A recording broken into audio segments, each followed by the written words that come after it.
మరి దేవుని యొక్క మహాకృపను బట్టి మరి దేవుని కృపలో మనం ఎప్పుడూ కూడా మరి ఆయన ఆశిస్తూ ఉన్నాడు. మనం దీవెనకరంగా ఉండాలి, మనం ఫలించాలి, అభివృద్ధి పొందాలి, మనం దీవెనకరంగా ఉండాలని ఎప్పుడు కూడా దేవుడు ఆశిస్తూ ఉన్నాడు. అందువల్లనే ఇజ్రాయేల్ ప్రజలను దేవుడు మరి ఐగుప్తు అనే పాపం నుంచి, ఐగుప్తు అనే బానిసత్వం నుంచి మరి విడిపించి వారి ఎర్ర సముద్రం దాటించిన తర్వాత వాళ్ళు దేవుణ్ణి ఆరాధిస్తూ ఉన్నారు. మరి దేవుడికి ప్రార్థన చేస్తూ ఉన్నారు. కానీ ఇంకా వారిలో ఐగుప్తు దేశంలో ఉన్న ఆ నడవడుకుల పద్ధతులు, ఆ విధానాలు వారు వెంబడిస్తూ ఉన్నారు. దాన్ని బట్టి దేవుడు మోషేకి ఆగేసి చెప్పాడు, అయ్యా మరి నా బిడ్డలు ఎలా ఉండాలి?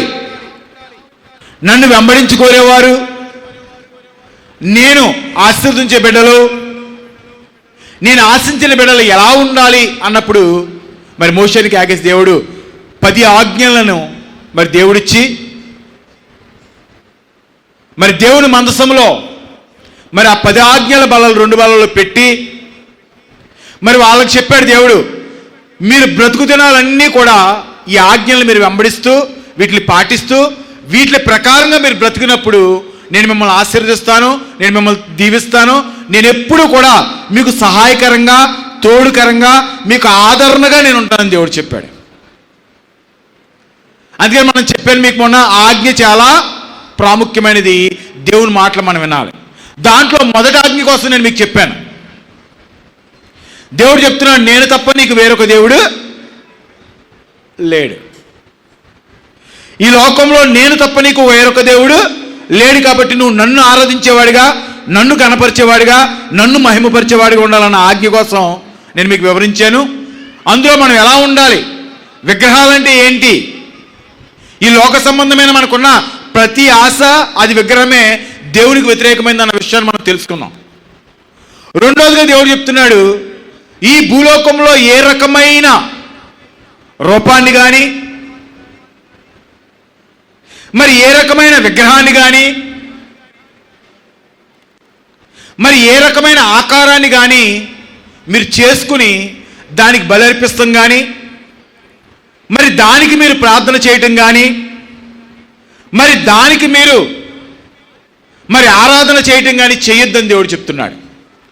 ఎందుకు అని మనం చూస్తున్నప్పుడు, ఆది కాండంలో మనం ప్రారంభంలోనే చూస్తున్నప్పుడు ఆయన ఎలా మనకు కనపడ్డాడంటే మరి జలముల మీద ఆత్మతో అల్లాడుతున్నవాడిగా, ఆయన ఆత్మస్వరూపి. ఆయనకి ఏం లేదండి, ఒక రూపం ఆయనకి లేదు.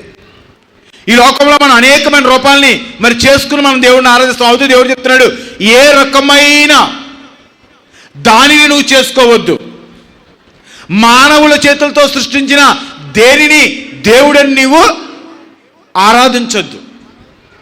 కారణం ఏంటంటే మరి ఉదయకాలం మనం చూసాం, మరి యోహాను సువార్త మరి 4వ అధ్యాయంలో మనం 19వ వచనం కానీ చూస్తే, మగ్దలేనే మరియతో దేవుడు మాట్లాడుతూ చెప్తున్నాడు, ఒక కాలం వస్తుంది, ఆ కాలం వచ్చినప్పుడు రక్షణ ఈదుల్లోంచి ప్రారంభమవుతుంది. కానీ ఒక కాలం వచ్చినప్పుడు వారు ఏం చేస్తారంటే, యథార్థవంతులు సత్యవంతులు నన్ను ఆరాధించినప్పుడు నేను అలాంటి ఆరాధననే కోరుకుంటున్నాను.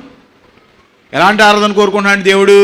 యథార్థమైన ఆరాధన, సత్యమైన ఆరాధన, దేవునికి ప్రీతికరమైన ఆరాధన. కాబట్టి నన్ను ఆరాధించేవాడు నేను ఆత్మను గనక ఆత్మతోనూ సత్యముతోనూ నన్ను ఆరాధించేవాడిగా ఉండాలి.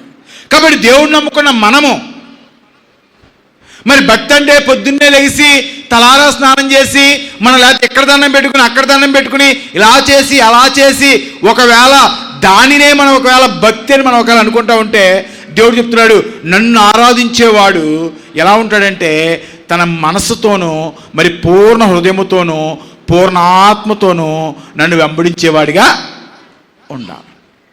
ఎందుకంటే ఏ గ్రంథంలోని ఎక్కడా కూడా మారు మనసు కోసం చెప్పలేదండి. మనం లోకంలో చూస్తే అనేకమైన మరి దైవాలు ఉన్నాయి, అనేకమైన దేవుళ్ళు ఉన్నారు, అనేకమైన మరి మతాచారాలు ఉన్నాయి, అనేకమైన సిస్టమ్స్ నడిపించేవారు ఉన్నారు.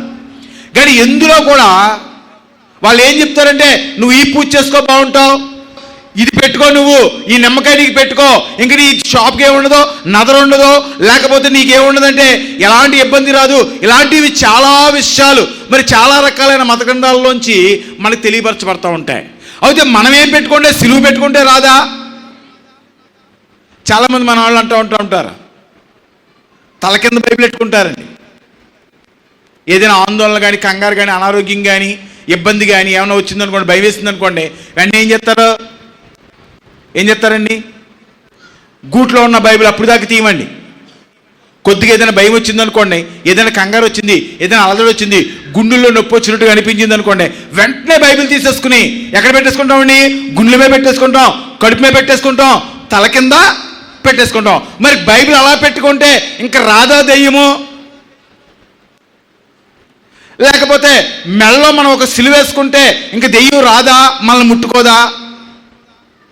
అంటే దేవుడు చెప్తున్నాడు, బాహ్యము కోసం చెప్పట్లేదండి. అందుకనే మరి ఎక్కడ ఒకసారి చదవండి అమ్మ, ఒకసారి ఆ వచనం చదవండి. ప్రకటన గ్రంథము 3వ అధ్యాయము 20వ వచనం చదవండి. ఇదిగో నేను తలుపు నొద్ద నిలుచుండి తట్టుచున్నాను. ఎవడైనను నా స్వరము విని తలుపు తీసిన ఎడల నేను అతని యొద్దకు వచ్చి అతనితో నేనును నాతో కూడా అతడును భోజనము చేయుదుము. దేవుని స్తోత్రం. దేవుడు చెప్తున్నాడు, నా స్వరము అంటే నా వాక్యము ద్వారా నేను మాట్లాడుతూ ఉన్నాను, నా వాక్యము ద్వారా నేను మీ హృదయాల దగ్గర తడతా ఉన్నాను, నా వాక్యము ద్వారా నేను మీ దగ్గరికి వస్తా ఉన్నాను, నా వాక్యము ద్వారా నేను మీతో మాట్లాడేవాడిగా ఉన్నాను. ఎవడైనాను నా స్వరము విని తలుపు తీస్తే ఎవరు వస్తారండి లోపలికే? ఎక్కడికి వస్తాడంటే ఇప్పుడైనా అన్నయ్య గారి చర్చిలోకి వస్తాడా, లేకపోతే మా చర్చిలోకి వస్తాడా, లేకపోతే పలానా వాళ్ళ చర్చిలోకి వెళ్తాడా, అక్కడ ఉన్నాడా, ఎక్కడున్నాడా, లేకపోతే అక్కడ ఉన్నాడా, ఎక్కడున్నాడంటండి? వాక్య స్వరూపంలో స్వరంతో దేవుడు చెప్తున్నాడు, నీ దగ్గరికి వచ్చి నేను మాట్లాడుతూ ఉన్నాను, నేను తడతా ఉన్నాను, నేను నిన్ను కేకేస్తా ఉన్నాను, నేను నీతో మాట్లాడుతూ ఉన్నాను. నా మాట కానీ వినగలిగి నువ్వు ఒకవేళ హృదయం అనే తలుపు నువ్వు తెరుస్తావా, నీలోకి నేను వస్తాను. అందుకని చెప్తున్నాడు, ఆయన ఆత్మస్వరూపు కనుక ఆరాధించేవాడు ఆత్మతోనూ సత్యముతోనూ యథార్థతతో ఆరాధించాలంటే దేవుణ్ణి.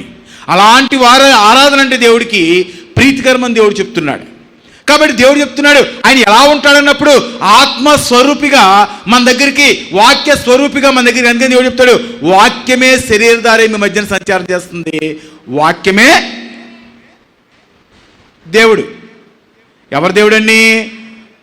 సిలువు దేవుడా, అది దేవుడా, ఇది దేవుడా, ఏది దేవుడు అన్నప్పుడు దేవుడు చెప్తున్నాడు, వాక్యమే మీ దగ్గరికి వస్తుంది.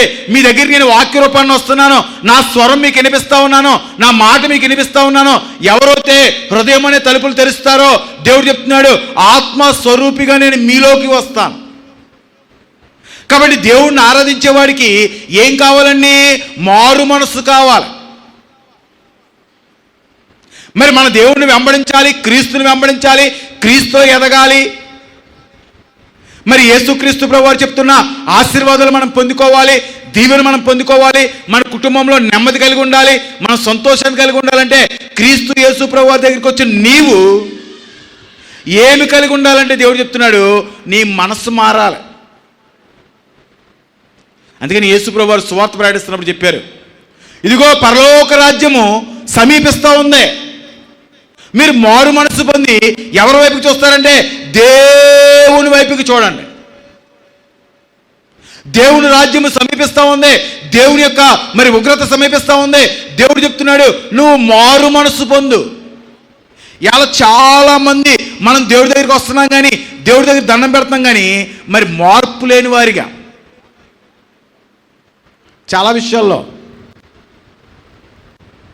నన్ను అప్పుడప్పుడు ప్రార్థనకి కేకెత్తూ ఉంటారండి. కక్కుర్తిపడాలి, ఎందుకంటే ఇంటికి వెళ్ళామనుకోండి 500 1000 రూపాయలు ఎత్తూ ఉంటారు. కక్కుర్తిపడి నేను కూడా వెళ్తూ ఉంటాను, ప్రార్థన కేకెత్తూ ఉంటారు. అయ్యా మా గృహప్రవేశం అండి, మీరు రావాలండి బాబు గారు, మీరు వచ్చి కంపల్సరీ పొద్దున్నే చిన్న ప్రార్థన చేసి వెళ్ళిపోండి సరిపోద్దండి అంటారు. సరే కదా వస్తానండి, నేను పొద్దున్నే మరి 7:30 8 మీ దగ్గరికి వచ్చేస్తానండి అంటే వాళ్ళు అంటారండి, అలా కదండి బాబు గారు, 10:15 రండి. ఎన్నింటికండి? 10:15 రావాలంటండి. 10:15 మంచి గడియలు ఎప్పుడు ప్రారంభమవుతున్నాయంటండి? 10:15 మంచి గడియలు ప్రారంభమవుతున్నాయంట, 9:30 మంచి గడియలు ప్రారంభమవుతున్నాయండి. అప్పుడు వచ్చి నేను ప్రార్థన చేయాలంట. దేవుడు ఎప్పుడైతే మన ఇంట్లోకి వస్తాడో, దేవుడు ఎప్పుడైతే మనలో ప్రవేశిస్తాడో, దేవుడు ఎప్పుడైతే మన జీవితంలోకి వస్తాడో ఆ రోజునే మనకి మంచి రోజులు ప్రారంభమైనాయండి. ఎప్పుడైతే నువ్వు రక్షణ పొందేవో, ఎప్పుడైతే నువ్వు దేవుళ్ళలోకి వచ్చావో, ఎప్పుడైతే నువ్వు మారు మనసు పొందేవో, క్రీస్తులో నువ్వు అంటకట్టబడ్డావో ఆ రోజు నుంచి నీ జీవితంలో నూతన జీవితం ప్రారంభమవుతుంది. కానీ చాలామంది మనం దేవుడిని నమ్ముకుంటున్నాం కానీ ఏం లేదండి, మనకే మారు మనసు లేదు, ఇంకా లోక సంబంధమైన జీవితమే. అందుకని చెప్పాడు, ఇజ్రాయెల్కి ఆకేసి 10 ఆజ్ఞలు చెప్పాడు, ఐగుప్తు దేశంలో నడిచినట్లుగా మీరు నడవద్దు, ఐగుప్తు దేశ పద్ధతుల ప్రకారంగా మీరు నడవద్దు, ఆ విధానాల్లో మీరు నడవద్దు, నా ఆజ్ఞల ప్రకారంగా మీరు నడవాలి, నా మాట ప్రకారంగా మీరు నడవాలి. నా మాట మీరు శ్రద్ధగా విన్నప్పుడు దేవుడు చెప్తున్నాడు నువ్వు ఆశీర్వాదకరంగా ఉంటావు, నువ్వు శ్రద్ధగా విన్నప్పుడు దేవుడు చెప్తున్నాడు దీవెనకరంగా ఉంటావు, నువ్వు శ్రద్ధగా విన్నప్పుడు దేవుడు చెప్తున్నాడు నీ కుటుంబము దీవెనకరంగా మార్చబడుతుంది, నీ భూమి దీవెనకరంగా మార్చబడుతుంది దేవుడు చెప్తున్నాడు. కానీ దేవుడి దగ్గర మనం వస్తాం, ఏముండదంటే మనకి మారు మనసు ఉండదు. అందుకని దేవుడు ఒక చోట చెప్పాడు, మత్తయి సువార్తలో ఉంటుంది, ఒకవేళ నీ సహోదరుడి మీద నీకు ద్వేషం ఉంటే బలి అర్పించే ముందు నువ్వు వెళ్ళి ఏం చేస్తావంటే నీ సహోదరుడితో నీవు సమాధానపడి అప్పుడు వచ్చి నాకు ప్రార్థన చేయి, అప్పుడు నీ ప్రార్థన నేను ఆలకిస్తాను. వచ్చేసానండి, ప్రార్థన చేసేసానండి, గంట ప్రార్థన చేశాను, 30 గంట ప్రార్థన చేశాను, కన్నీటి ప్రార్థన చేశాను, ఉపవాస ప్రార్థన చేశాను, లేకపోతే ఇన్ని రోజులు నేను క్రమం తప్పకుండా దేవుడి సన్నిధిలో నడుస్తూ ఉన్నాను, మరి 20 వారాలు వచ్చాను, 22 వారాలు వచ్చాను, ఇలా అనేకమైన విషయాలు మనం దేవుడి దగ్గర పట్టుకొచ్చినప్పుడు నువ్వు గంట మోకాళ్ళని ప్రార్థన చేసినా దేవుడు చెప్తున్న సమాధానం ఏంటంటే నీ సహోదరుడి మీద ద్వేషం ఉంటే ముందు అక్కడ సమాధానపడు, అక్కడ నీ పాపాన్ని విడిచిపెట్టు. అంతేగాని నీ హృదయంలో పాపాన్ని ఉంచుకుని, నీ మనసులో పాపాన్ని ఉంచుకుని, నీ మనసులో దేవునికి వ్యతిరేకమైన క్రియలు ఉంచుకుని, నీ మనసులో దేవుని ఆజ్ఞలకు వ్యతిరేకమైన నడవడికను ఉంచుకుని, అట్టి మనసును ఉంచుకుని, అట్టి విధానాన్ని ఉంచుకుని నువ్వు దేవుడి దగ్గర ఎంత ప్రార్థన చేసినా దేవుడు చెప్తున్నాడు నీ ప్రార్థన నేను ఆలకించడం, నేను ఆలకింతానండి. మీరు పావుగంట చెప్పారు అనుకోండి, నేను వింటాను. నాకు తొలమ పొలమ పని అవుద్ది, ఎందుకంటే నాకు డబ్బులు కావాలి, నా పిల్లల్ని పోషించుకోవాలి, నా కుటుంబాన్ని పోషించుకోవాలి, నాకు ఏ చిల్లర ఖర్చులు ఉంటాయి కాబట్టి అండి మీరు పావుగంట మాట్లాడిన అరగంట మాట్లాడి నేను ఓపిక గంట నేను మరి మన అందుకంటే ముందు ఎవరు కానుక మాటలన్నీ చెప్పేసిన తర్వాత అవన్నీ వెంటనే ఇస్తారండి కానుక. కాబట్టి నేను వింటానండి, ఎవరికి అవసరం లేదు, దేవుడికి నీ బలి అవసరం లేదు, దేవుడికి నీ కానుకలు అవసరం లేదు, దేవుడికి నీవు ఇచ్చే బహుమానాలు దేవుడికి అవసరం లేదు. మన హోల్ ల్యాండ్లో కావడి నేను ప్రార్థన చేసుకున్నాను, మోకలంతే గట్టిగా మొదలెట్టేసి నేను స్వరం పెట్టి, అయ్యా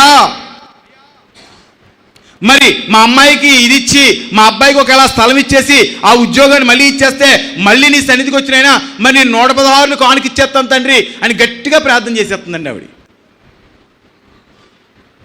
దేవుడు చెప్తున్నాడు, యెషయా గ్రంథంలో దేవుడు చెప్తున్నాడు, 1వ అధ్యాయంలో చెప్తున్నాడు, మీ బలులు నాకు ఎక్కిసముగా ఉన్నాయి, నా మందిరానికి రమ్మని కూడా నేను మిమ్మల్ని అడగట్లేదు, నా సన్నిధి ఆవరణంలో కనబడమని కూడా నేను మిమ్మల్ని అడగట్లేదు. నేను నీ ప్రవర్తన మారకుండా నీ అరచేతుల్లో రక్తాపరాధాలు ఉంచుకుని పాపాలను ఉంచుకుని దేవునికి వ్యతిరేకమైన హృదయాన్ని నువ్వు పెట్టుకుని ఎంత సమయము దేవుడి దగ్గర ఉన్నా అదంతా వ్యర్థమైంది అని దేవుడు చెప్తున్నాడు. కాబట్టి దేవుడు చెప్తున్నాడు ఈ భూలోకంలో ఏ రకమైన రూపాన్ని నువ్వు చేసుకుని ఆరాధించుకోవద్దో ఆయన ఎక్కడ ఉంటాడంటే ఆత్మానుసారంగా ఉంటాడు. కాబట్టి ఆత్మానుసారంగా ఉంటాడు కాబట్టి నేను ఇంట్లో ఉన్న మొత్తం ఫోటోలు గిటోలు మరి వాక్యాలు గిక్యాలు అన్నీ తీసేసానండి, ఇంకేమీ లేదండి, నేను మరి ఎలా ఉన్నానని అంటే ఒకవేళ నీ నడవడికి బాగోపోతే ఎవరు రారండి, ఎవరు రారు అక్కడికే. ఇప్పుడు మనం ఎవరింటికైనా కాసిన పాలుకి వెళ్ళామనుకోండి, ఓ చెంబట్టుకుని అన్నయ్య గారికి ఆవులు ఉన్నాయి కాబట్టి అన్నయ్య గారింటికి మనం ఓ చెంబెట్టుకుని మరి దేనికి వెళ్ళామండి, పాలుకి వెళ్ళాం. మరి శుభ్రం కడుక్కున్నాం, పాలకి వెళ్ళాం. మరి ఆ చెంబులో ఒకవేళ ఎక్కడైనా ఒక చిన్న సబ్బు ముక్కు ఉండిపోయింది అనుకోండి, అన్నయ్య గారు దాని నిండా పాలు పోసినా అవి ఏమైపోతాయండి? ఇరిపోతాయి, ఎందుకు పనికిరావు. కాబట్టి దేవుడి ముందు మనం ఎలా ఉండాలంటే పరిశుద్ధమైన జీవితం ఉండాలి. మనలో ఒక చిన్న పాపము కానీ, ఒక మరక కానీ, డాగు కానీ లేకుండా దేవునికి స్వచ్ఛమైన జీవితాన్ని, అందుకని చెప్తున్నాడు, యూదుల ద్వారా రక్షణ వచ్చిన నన్ను ఆరాధించే ఒక తరం వస్తుంది. వారు ఎలా ఉంటారంటే మరి యథార్థతతోనూ సత్యముతోనూ నన్ను ఆరాధించేవారుగా ఉంటారు. కాబట్టి నీ హృదయంలో అలాంటి నడవడక, అలాంటి ప్రవర్తన లేకుండా నీ హృదయంలో అనేకమైన వాటిని ప్రతిమలుగా చేసుకుని ఒకవేళ నువ్వు ఉంచుకుని దేవుణ్ణి నువ్వు ఆరాధిస్తూ ఉంటే నువ్వేమైపోతావు? ఏమైపోతావు? నువ్వు విగ్రహారాధికుడిగా అయిపోతావు. విగ్రహారాధుడికి వచ్చే పాపము, శాపము మనకే వస్తుంది. కాబట్టి దేవుడు చెప్తున్నాడు మనం ఎలా ఉండాలి, దేవుడి సన్నిధిలో మనము ఎలా నడుచుకోవాలి, దేవుడి సన్నిధిలో మనము ఎలాంటి జీవితాన్ని జీవించాలంటే దేవుడు చెప్తున్నాడు, మారు మనస్సు పొంది ఆయనలో అంటగట్టబడి మనం ఎలా మార్చబడాలంటే దేవునికి ప్రీతికరమైన జీవితంగా మార్చబడాలి. అందుకనే చెప్పాడు ఎవరండి? అపోస్తలుడైన పౌలు ఒకటో పేతురు పత్రిక 3వ అధ్యాయం 2వ వచనం కానీ చూస్తే స్త్రీలకు చెప్తున్నాడు, అయ్యో స్త్రీలారా, జడలేసుకుంటామును, ఆభరణాలు అలంకరించుకుంటంలోను, మీరు కబుర్లు చెప్పుకుంటంలోను, మరి చీరలు కట్టుకుంటంలోని, ఇలాంటి వాటిల్లో మీరు మరి అలంకరణ కలిగిన వారుగా కాకుండా సాధువైనట్టు, మృదువైనట్టు, మరి యథార్థమైన మంచి మనసు మీకు కావాలి. అలాంటి జీవితం లేకుండా పై అలంకరణ మాత్రమే, పైకి మాత్రం మనం భక్తులుగా ఉండి తెల్లబట్టలు వేసుకుని పైకి మాత్రమే మనం బొట్టులు తీసేసి పైకి మాత్రమే మనం ఇలా ఉంటాను, నేను అలా ఉంటానని మరి క్రీస్తులో మరి ఈ లోకంలో ఏర్పాటు చేసిన మరి లోకాచారాలను బట్టి మనం ఒకవేళ దేవుణ్ణి ఆరాధిస్తూ ఉంటే ఆ ఆరాధన ఎవరి దగ్గరికి వెళ్దండి? దేవుని దగ్గరికి వెళ్దాం. దానివల్ల ఉపకారం ఉండదు. మరి దేవుడు నీ ఆరాధన వినాలి, నీ ప్రార్థన వినాలి, నీకు జవాబునివ్వాలి అంటే దేవుడు చెప్తున్నాడు, ఒకవేళ నీలో ఏదైనా అపరాధం ఉంటే ముందుగా వెళ్ళి దాన్ని సరి చేసుకో. నీలో దేవునికి వ్యతిరేకమైన కార్యాలు ఏమున్నాయో సరిచూసుకో. అందుకని దావీదు మహారాజు ప్రార్థన చేస్తా అన్నాడు, అయ్యా నన్ను పరిశోధించి తండ్రి, నీకు ఇంకా ఆయాసకరమైన జీవితం నాలో ఎక్కడైనా ఉందేమో, ఇంకా నిన్ను బాధ పెట్టే జీవితము, ఇంకా నిన్ను గాయపరిచే జీవితము, ఇంకా నీ గాయాలు రేపే జీవితము, ఇంకా నిన్ను అవమానపరిచే జీవితం ఒకవేళ నాలో ఎక్కడైనా ఉందేమో ఒక్కసారి నన్ను పరిశోధించు నాయనా అని దేవుణ్ణి అడుగుతున్నాడు. కాబట్టి మనం దేవుణ్ణి ఆరాధించాలంటే దేవుడు చెప్తున్నాడు, ఆయనకి ఎలాంటి రూపము ఏం లేదండి, ఎలాంటి రూపము లేదు. మనం ఒకసారి పావులు గారితో మాట్లాడటానికి వెళ్ళానండి. పావులు గారు చెప్తున్నాడు, ఒకటి దేవుడు, రెండు నాకు అన్నయ్య గారే దేవుడు. ఎవరు దేవుడు అంటండి? వాడు దేవుడు నమ్ముకున్నాడంట. రెండు చెప్తున్నాడు ఆయన, నాకు అన్నయ్య గారే దేవుడు. ఆయన ఏం చెప్తే చేస్తాను నేను. అన్నయ్య గారిని దేవుడు దేనికి ఇచ్చాడు? దేనికోసం దేవుడు అన్నయ్య గారిని ఏర్పాటు చేశాడు అంటే బైబిల్ చెప్తుంది మనకన్నా ముందుగా. ఎక్కడమ్మా చూడు ఒకసారి, అపోస్తుల కార్యాలు 3వ అధ్యాయం 26వ వచనం కూడా చూడండి. 26 దేవుడు తన సేవకుని పుట్టించి మీలో ప్రతి వానిని వాని దుష్టత్వము నుండి మళ్లించుట వలన మిమ్మల్ని ఆశీర్వదించుటకు ఆయనను మొదట మీ యొద్దకు పంపెనని చెప్పాను. దేవుని స్తోత్రం. సేవకుడిని దేనికి ఏర్పాటు చేశాడు? దేనికి సేవకుడిని పుట్టించాడు? సేవకుడే దేవుడా అంటే బైబిల్లో మోషే లాంటి వాళ్ళు, మరి బైబిల్లో మరి చాలా గొప్ప గొప్ప కార్యాలు చేసిన వారు చాలామంది ఉన్నారు. యేసు ప్రభు వారి కన్నా కూడా గొప్ప కార్యాలు చేసిన వారు ఉన్నారు. మరి పేతురు నీడ పడితేనే మరి చచ్చిన వారు లేచి కూర్చున్నారు బైబిల్ చెప్తుంది. అనేకమైన గొప్ప కార్యాలు చేసిన వారు ప్రవక్తలు అనేక మంది ఉన్నారు. కానీ దేవుడు చెప్తున్నాడు, ప్రవక్త దేనికి వచ్చాడు? ప్రవక్త దేనికోసం ఏర్పాటు చేయబడ్డాడు? ప్రవక్తని లోకంలోకి దేవుడు ఎందుకు పంపించాడు? అన్నయ్య గారిని మన మధ్యకి దేనికి పంపించాడు దేవుడు అంటే, దేవాదేవుడు చెప్తున్నాడు, మన పాపములను మనకు బయలుపరిచి మనల్ని ఏ మార్గంలోకండి? సద్మార్గంలో నడిపిస్తానికి మనకన్నా ముందుగా దేవుడు ఒక యాజకుడిని ఏర్పాటు చేసుకున్నాడు. అతన్ని మనం గౌరవించాలి, ప్రేమించాలి, సన్మానించాలి. కానీ అతను ఎవరు కాదండి, ఎవరు కాదు. మన హృదయంలో ఇంకా పూర్తిగా ఆయన్నే మనం పెట్టుకున్నాం అనుకోండి, ఎవరుండరు అక్కడ, ఎవరుండరు. అన్నయ్య గారు విగ్రహం, మనకి అన్నయ్య గారు ఏమవుతారండి, మనకి ఒక విగ్రహం. ఆయన్నే మన మనసులో పెట్టుకుని, ఆయనే మనం పెట్టుకుని, ఇదే నాకు కరెక్టో, నాకు అన్నయ్య గారు చెప్పింది అన్న టైప్లో మనం ఉంటే, మనం ఏం చేస్తామంటే హృదయంలో ఒక విగ్రహాన్ని పెట్టుకున్న వారిగా. అందుకని దేవుడు చెప్తున్నాడు, ప్రవక్త దేనికి వస్తాడంటే నిన్ను సద్మార్గంలో నడిపిస్తానికి, నిన్ను మంచి మార్గంలో నడిపిస్తానికి, నువ్వు చేస్తున్న తప్పులను గద్దిస్తానికి, నిన్ను మరి మంచి మార్గంలో నడిపిస్తానికి దేవుడు ప్రవక్తను ఏర్పాటు చేస్తాడు. కాబట్టి ఒకవేళ అన్నయ్య గారు మన తప్పులను చూపించి గద్దించినప్పుడు మనం ఏం చేయాలి, ఇంకో చర్చికి వెళ్ళిపోవాలి. ఏం చేయాలండి, లేకపోతే ఆడి బతుకు మాకు తెలీదా? అప్పుడు దాకా మంచోడు అంటామండి మనం. ఒకవేళ పొరపాటున మనం ఏమన్నా ఒక క్యాక్ కానీ ఒక లేకపోతే ఏదైనా వేసి తప్పమ్మన్నారు అనుకోండి, మనకు గుర్తొచ్చేస్తుంది, అన్నయ్య గారు సైకిల్ వేసుకుని సామాన్లు అమ్ముకున్నాడు, ఆడి బతుకు మనకు తెలీదా? అప్పుడు దాకా అన్నయ్య గారు అంటామండి. కానీ దేవుడు చెప్తున్నాడు, గద్దింపు ఎలాంటిదంటే తైలాభిషేకం. దేవుని యొక్క గద్దింపు తైలాభిషేకం. కాబట్టి దేవుడు చెప్తున్నాడు, ప్రవక్త దేనికి వచ్చాడు, మరి యాజకుడు దేవుడికి దేనికి వచ్చాడు, దేనికోసం అతను ఏర్పాటు చేయబడ్డాడంటే నీలో ఉన్న పాపాన్ని, నీలో ఉన్న తప్పిదాలని, నీలో ఉన్న మరి దేవునికి వ్యతిరేకమైన కార్యాలని దేవుని యొక్క బోధ ద్వారా, వాక్యం ద్వారా మీకు తెలియపరిచేవాడుగా దేవుడు మన మధ్యలో ఏర్పాటు చేశాడు. కాబట్టి మనం ఎవరినంటే దేవుడు చెప్తున్నాడు, ఏ రకమైన రూపాన్ని, ఆత్మస్వరూపి. కాబట్టి ఆయన ఆరాధించేవాడు ఆత్మతోనూ సత్యంతోనూ ఆరాధించాలి.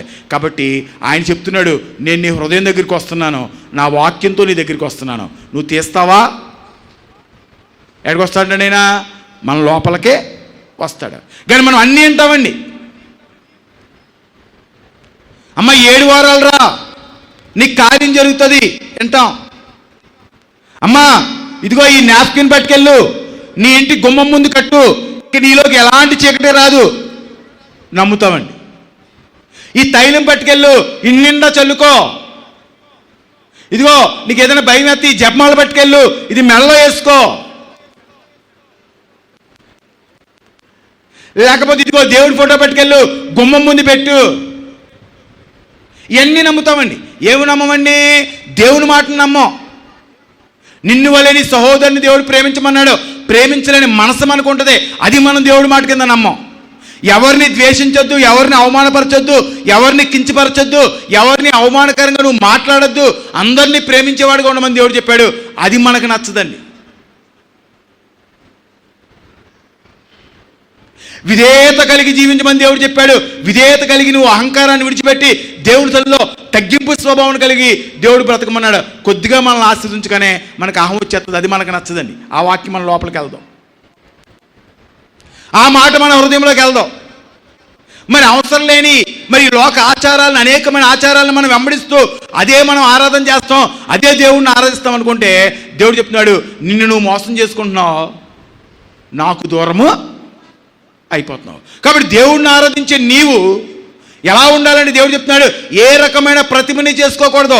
ఎలా చూడాలి దేవుని అంటే వాక్యము ద్వారా దేవుని చూడాలి, దేవుని యొక్క మాటల ద్వారా దేవుని చూడాలి, దేవుని యొక్క ఉద్దేశాల ద్వారా దేవుని చూడాలి. నువ్వు అలా చూడకుండా లోక సంబంధమైన ఒక చిన్నది ఏదైనా స్టాచ్యూ అక్కడ పెట్టుకుని, లేకపోతే అది మనం అక్కడ పెట్టుకుని ఇది అక్కడ పెట్టుకుని అదే దేవుడిని మనం ఒకవేళ ఆరాధిస్తే ఒక రోజున మనము మోసపోయేవారిగా ఉంటాం. ఎందుకంటే దేవుడు చెప్పాడు, ప్రారంభ దశ నుంచి మనం ఆది కాండంలోనే మనం చూస్తున్నప్పుడు ఆయనకు ఒక రూపం కానీ ఏమీ లేదు. ఎలా చేశాడండి? ఇవాళ దేవుడు ఎలా ఉంటాడు మనం అనుకోవడానికి గల కారణము దేవుడు అక్కడ చెప్పాడు, నా రూపములో నేను మానవుని ఎలా చేశాడండి? దేవాది దేవుని యొక్క రూపంలో చేశాడండి. ప్రతి మానవుడి యొక్క రూపం అది ఏంటంటే దైవ సమానమైంది. కాబట్టి దాన్ని మనము గౌరవించే విధంగా ఉండాలి, ప్రేమించే విధంగా ఉండాలి, మనం లోబడే విధంగా ఉండాలి. కానీ దేవునికి వ్యతిరేకమైన ఎలాంటి కార్యాలు మనము చేయకూడదు. కాబట్టి దేవుడు చెప్తున్నాడు, నన్ను ఆరాధించేవారు ఆత్మతోనూ సత్యం ఉండాలని మన దగ్గర. ఆరాధన అంటే పైకి లేచి నిలబడి గంతులేసేసి తప్పట్లు కొట్టేసి ఆ పక్కన ఈ పక్కన కొట్టేసి అదే పరిశుద్ధాత్మ అనుకుంటే చాలా తప్పు. ఈ ఆటకి చాలామందికి అదేనండి. అప్పుడప్పుడు ఒక్కొక్కసారి నన్ను ఒక్కొక్కరు అడుగుతూ ఉంటారు. మన చర్చకు ఒక 20 సంవత్సరాలు చూస్తారు, 25 సంవత్సరాలు చూస్తూ ఉంటారు, చాలా భక్తిగా ఉంటారు. అయ్యా నాకు ఇంకా పరిశుద్ధాత్మ రాలేదండి అంటే ఆవిడ ఫీలింగ్ ఏంటండి? ఆ పక్కన ఉన్న ఆవిడ మొత్తం నేలనేసి కొట్టేసి ప్రవచించేస్తుందండి, అదే పరిశుద్ధాత్మ అనుకుంటుంది ఆవిడ. చదువుకోండి, గలతీ పత్రికలో దేవుడు చెప్పాడు 5వ అధ్యాయంలో మనం చూస్తే 19వ వచనం నుంచి 22వ వచనం దాకా చదువుకుంటే లోకాత్మ ఎలా ఉంటుంది, లోక క్రియలు ఎలా ఉంటాయి, లోక ఉద్దేశాలు ఎలా ఉంటాయి, అపవిత్రాత్మ యొక్క లక్షణాలు ఎలా ఉంటాయి, అపవిత్రాత్మ యొక్క గుణాలు ఎలా ఉంటాయి, పరిశుద్ధాత్ముడు మనలోకి వచ్చినప్పుడు ఆత్మ ఫలాలు ఎలా ఉంటాయి అన్నదే అక్కడ దేవుడు మనకు బయలుపరుస్తూ ఉన్నాడు. ఆ ఫలాలు నీలో కనపడుతుందని చెప్పి నువ్వు పరిశుద్ధాత్మ నిండబడిన వాడివే. కానీ ఆ ఫలాలు నీలో లేకుండా ఒకవేళ నువ్వు గంతులేసినా, డ్యాన్స్ చేసినా, ప్రవచించినా, నాలో వాక్యం చెప్పినా, ఒకవేళ నువ్వు చెయ్యేసి ప్రార్థన చేయగా ఎవరికైనా స్వస్థత వచ్చేసి ఒకవేళ కార్యం జరిగినా దేవుని ఆత్మ నీ దగ్గర లేదు, వ్యర్థం, అదంతా కూడా వ్యర్థం. కాబట్టి దేవుడు చెప్తున్నాడు ఏ రకమైన రూపము కాదు, కానీ ఆయన ఎలాంటి వాడంటే పరిశుద్ధాత్మపూరుడు, ఆత్మస్వరూపం. అందుకనే శిష్యులందరూ కూడా కంగారు పడి మరి యేసుప్రభు వారు వెళ్ళిపోతున్నప్పుడు అందరూ కూడా దుఃఖ పెట్టుకుని పునరుద్ధానం అయిన తర్వాత యేసుప్రభు వారు ఆరోహణం అయిపోయి రోజు వచ్చినప్పుడు చాలా బాధపడతా కన్నీరు కడుతున్నప్పుడు అప్పుడు యేసుప్రభు వారు ఒక మాట చెప్పారు, నేను ఎక్కడికి వెళ్ళాలండి? పరలోక రాజ్యం వెళ్ళాలి. మీ మధ్యకి ఏమొస్తుంది? ఆదరణకర్త అయిన ఆత్మ. మీరు ఎక్కడిద్దరు ముగ్గురుగా ఉండి ప్రార్థన చేస్తారో, ఎక్కడ నా నామంలో మీరు ఆరాధన చేస్తారో, ఎక్కడ నా నామంలో మీరు నన్ను గణపరిచేవారుగా ఉంటారో, నన్ను ప్రార్థన చేసేవారుగా ఉంటారో వారి మధ్యకి నేను ఎలా వస్తానంటే ఆత్మస్వరూపిగా వస్తాను. అంటే మన హృదయంలో ప్రవేశిస్తాడంటండి. ప్రవేశించిన తర్వాత ఏం చేస్తాడో మనలో ఉన్న పాపాన్ని తీసేస్తాడు. అందుకని మగ్దలేని మరి అప్పుడు దాకా వ్యభిచారం చేసిందండి, చెప్తుంది ఇక మీదట నేను వ్యభిచారము చేయను, నేను ఇక మీద పాపం చేయను. అప్పుడు దాకా అపోస్తలుడైన పౌలు చెప్తా ఉన్నాడు, ఏసెవడో ఆడెవడో ఈడెవడో ధర్మశాస్త్రం తెలుసు నాకు, నేను గమాలీయేలు గారి ఒక శిష్యుడిని, ధర్మశాస్త్రం అంతా చదువుకున్న వాడిని, సమస్తం ఎరిగిన వాడిని అని చెప్పి అనేక మంది క్రైస్తవుల్ని బాధపెట్టి హింస పెట్టి బాధ పెడుతున్న పౌలు మీద ఎప్పుడైతే దేవుని యొక్క ఆత్మ వచ్చిందో అతను చెప్తున్నాడు, ఇదిగో ఇక మీద బ్రతుకుతే నేను క్రీస్తు కోసం మాత్రమే బ్రతుకుతాను, అది మరణమైన జీవమైన దేవుల్లో నేను బ్రతుకుతాను. ఆ రోజు మొదలుకున్న అపోస్తలుడైన పౌల్ని మన బైబిల్లో చూసుకుంటే ఎక్కడైనా సరే ఒకళ్ళ మీద తిరగబడ్డాడని కానీ, ఒకళ్ళని కొట్టాడని కానీ, ఒకళ్ళని తిట్టాడని కానీ, ఒకళ్ళు అవమానపరిచాడన్న మాట ఎక్కడ బైబిల్లో మనకే కనపడదు. కారణం ఏంటంటే అతని మీకు ఏమొచ్చిందండి? దేవుని యొక్క ఆత్మ వచ్చింది. ఈ లోకమంతా అశాశ్వతమని తెలుసుకున్నాడు. ఎవరి కోసం ప్రయాసపడాలి, దేనికోసం ప్రయాసపడాలి అన్నప్పుడు చెప్తున్నాడు దేవుని కోసము ప్రయాసపడేవాడిగా ఉండాలి. కాబట్టి దేవుడు చెప్తున్నాడు ఆత్మస్వరూపిగా ఆయన మనలోకి రావాలంటే ముందు మనలో ఉన్న విగ్రహాలు తీసేయాలండి. ఏం తీసేయాలి? మనలో ఉన్న విగ్రహాలు తీసేయాలి. అది ధనం అవ్వచ్చు, సిలువ అవ్వచ్చు, బాలయేసు ప్రతిమ అవ్వచ్చు. పొద్దున ఒక ఆవిడ చెప్తుంది, మా ఆయన గారు బాలయేసుని గిట్లేసేసారు బాబు, అప్పుడు నా మనసులో మనశ్శాంతి లేదు. చూసుకో, నీ హృదయంలో ఎలా ఉందో చూసుకో, నీ హృదయ నడవడిక ప్రవర్తన ఎలా ఉందో చూసుకో. నువ్వు దేవునికి వ్యతిరేకమైన కార్యాలు చేస్తున్నావు అనుకో, నీ హృదయంలోంచి ఎవరిని గిట్లేస్తున్నావు అండి? దేవాతి దేవుని గిట్లేసేస్తున్నట్టే. ఇప్పుడు మనం దేవుడి ఫోటో కింద పడితేనే అగ్గగలాడిపోయి భయపడిపోతూ ఉంటాం.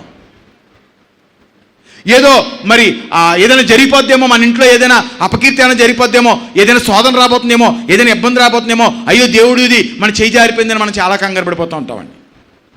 కానీ మనం తప్పులు చేస్తున్నప్పుడు, పాపం చేస్తున్నప్పుడు, దేవునికి వ్యతిరేకమైన కార్యాలు చేస్తున్నప్పుడు, మరి దేవునికి దుఃఖకరమైన జీవితాన్ని మనం జీవిస్తున్నప్పుడు మనం లెక్క ఇవ్వండి, అయ్యో దేవుడిని మనం దుఃఖపెట్టేవారిగా ఉన్నామని. కాబట్టి దేవుడు చెప్తున్నాడు నన్ను ఆరాధించేవాడికి మంచి హృదయం కావాలి, మంచి మనస్సు కావాలి. అది లేకుండా నువ్వు నన్ను ఆరాధించినా దానివల్ల నీకు ఎలాంటి ఉపకారం ఉందని చెప్తున్నాడు.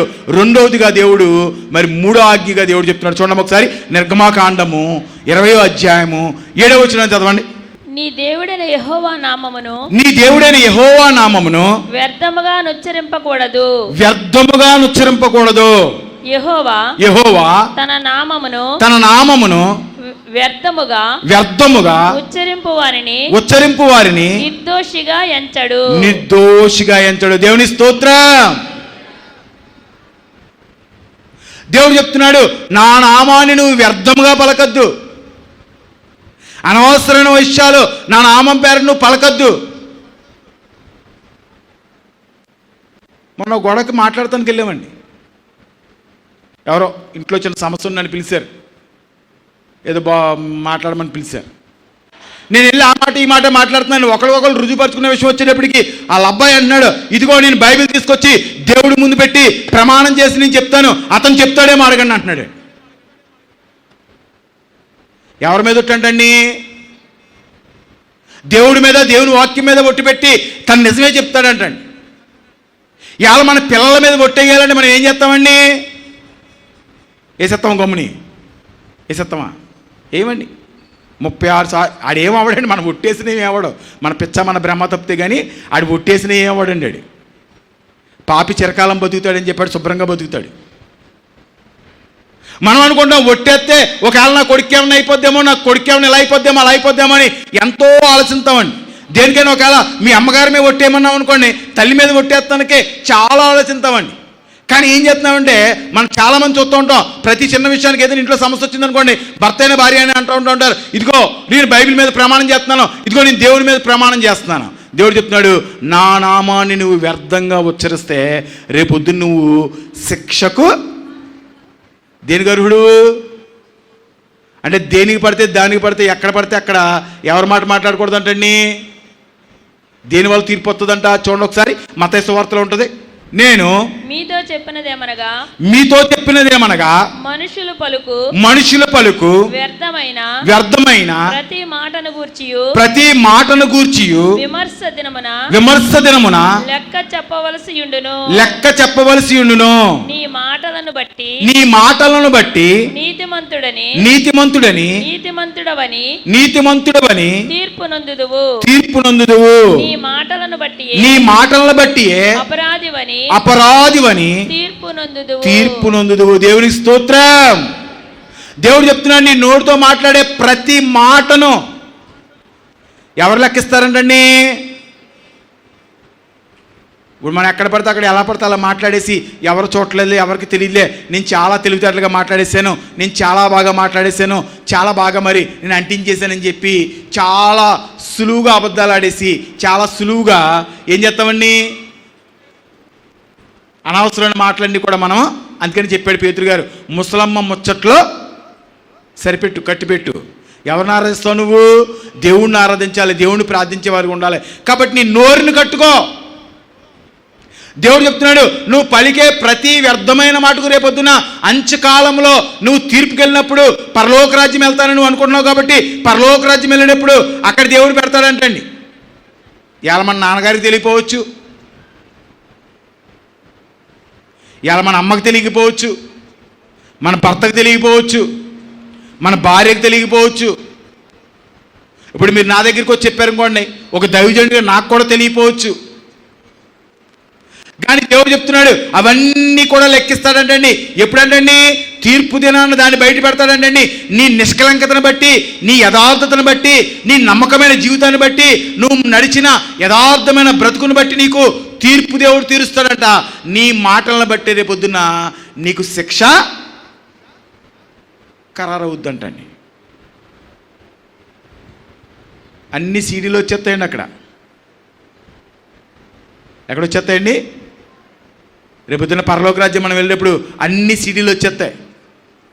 మనం చాలా బాగా అబద్ధమాడి, చాలా బాగా నమ్మించి, చాలా రకాలుగా అనేక మంది మీద మోసకరమైన మాటలు. అందుకని దేవుడు చెప్పాడు, నాలుక ఎలాంటిదండి? కత్తి లాంటిదండి. అది ఎదటి మనిషిని మాటలతో చంపేస్తాడండి. ఒక నరహత్యతో సమానం అని చెప్పాడు దేవుడు. నరహత్య చేసేవాడికి ఏం లేదండి, పరలోక రాజ్యంలో స్థానం లేదు. కాబట్టి దేవుడు చెప్తున్నాడు, నా నామమును నువ్వు వ్యర్థంగా వృక్షించుకో. రెండవదిగా నీ మాటలు చాలా జాగ్రత్తగా ఉండాలి. క్రైస్తవుడు అయిన వాడివి. ఆజ్ఞది దేవుని యొక్క ఆజ్ఞ. అందుకని దావీదు మహారాజు అంటున్నాడు, అయ్యా నీ ఆజ్ఞలు నేర్చుకున్నట్టు నాకు మంచి బుద్ధినివ్వయ్యా, నీ ఆజ్ఞలు గైకొని నడుచుకునేలాగా నాకు మంచి మనసునివి, మంచి హృదయాన్ని నాకు దయచేయి. మంచి విధానాన్ని నాకు దయచే. ఇవాళ చాలామంది మనం ఏమనుకుంటున్నామంటే, ఎవరు చూడట్లేదు, వాళ్ళు చూడట్లేదు, ఏళ్ళు చూడట్లేదు, ఏళ్ళు చూడట్లేదు, వాళ్ళు చూడట్లేదు అనుకుంటున్నాం. ఎవరు చూస్తూ ఉంటారండి? యోనా సముద్ర గర్భంలో ఉన్నప్పుడు ఎవరు చూస్తున్నారు? దేవుడు చూస్తా ఉన్నాడు.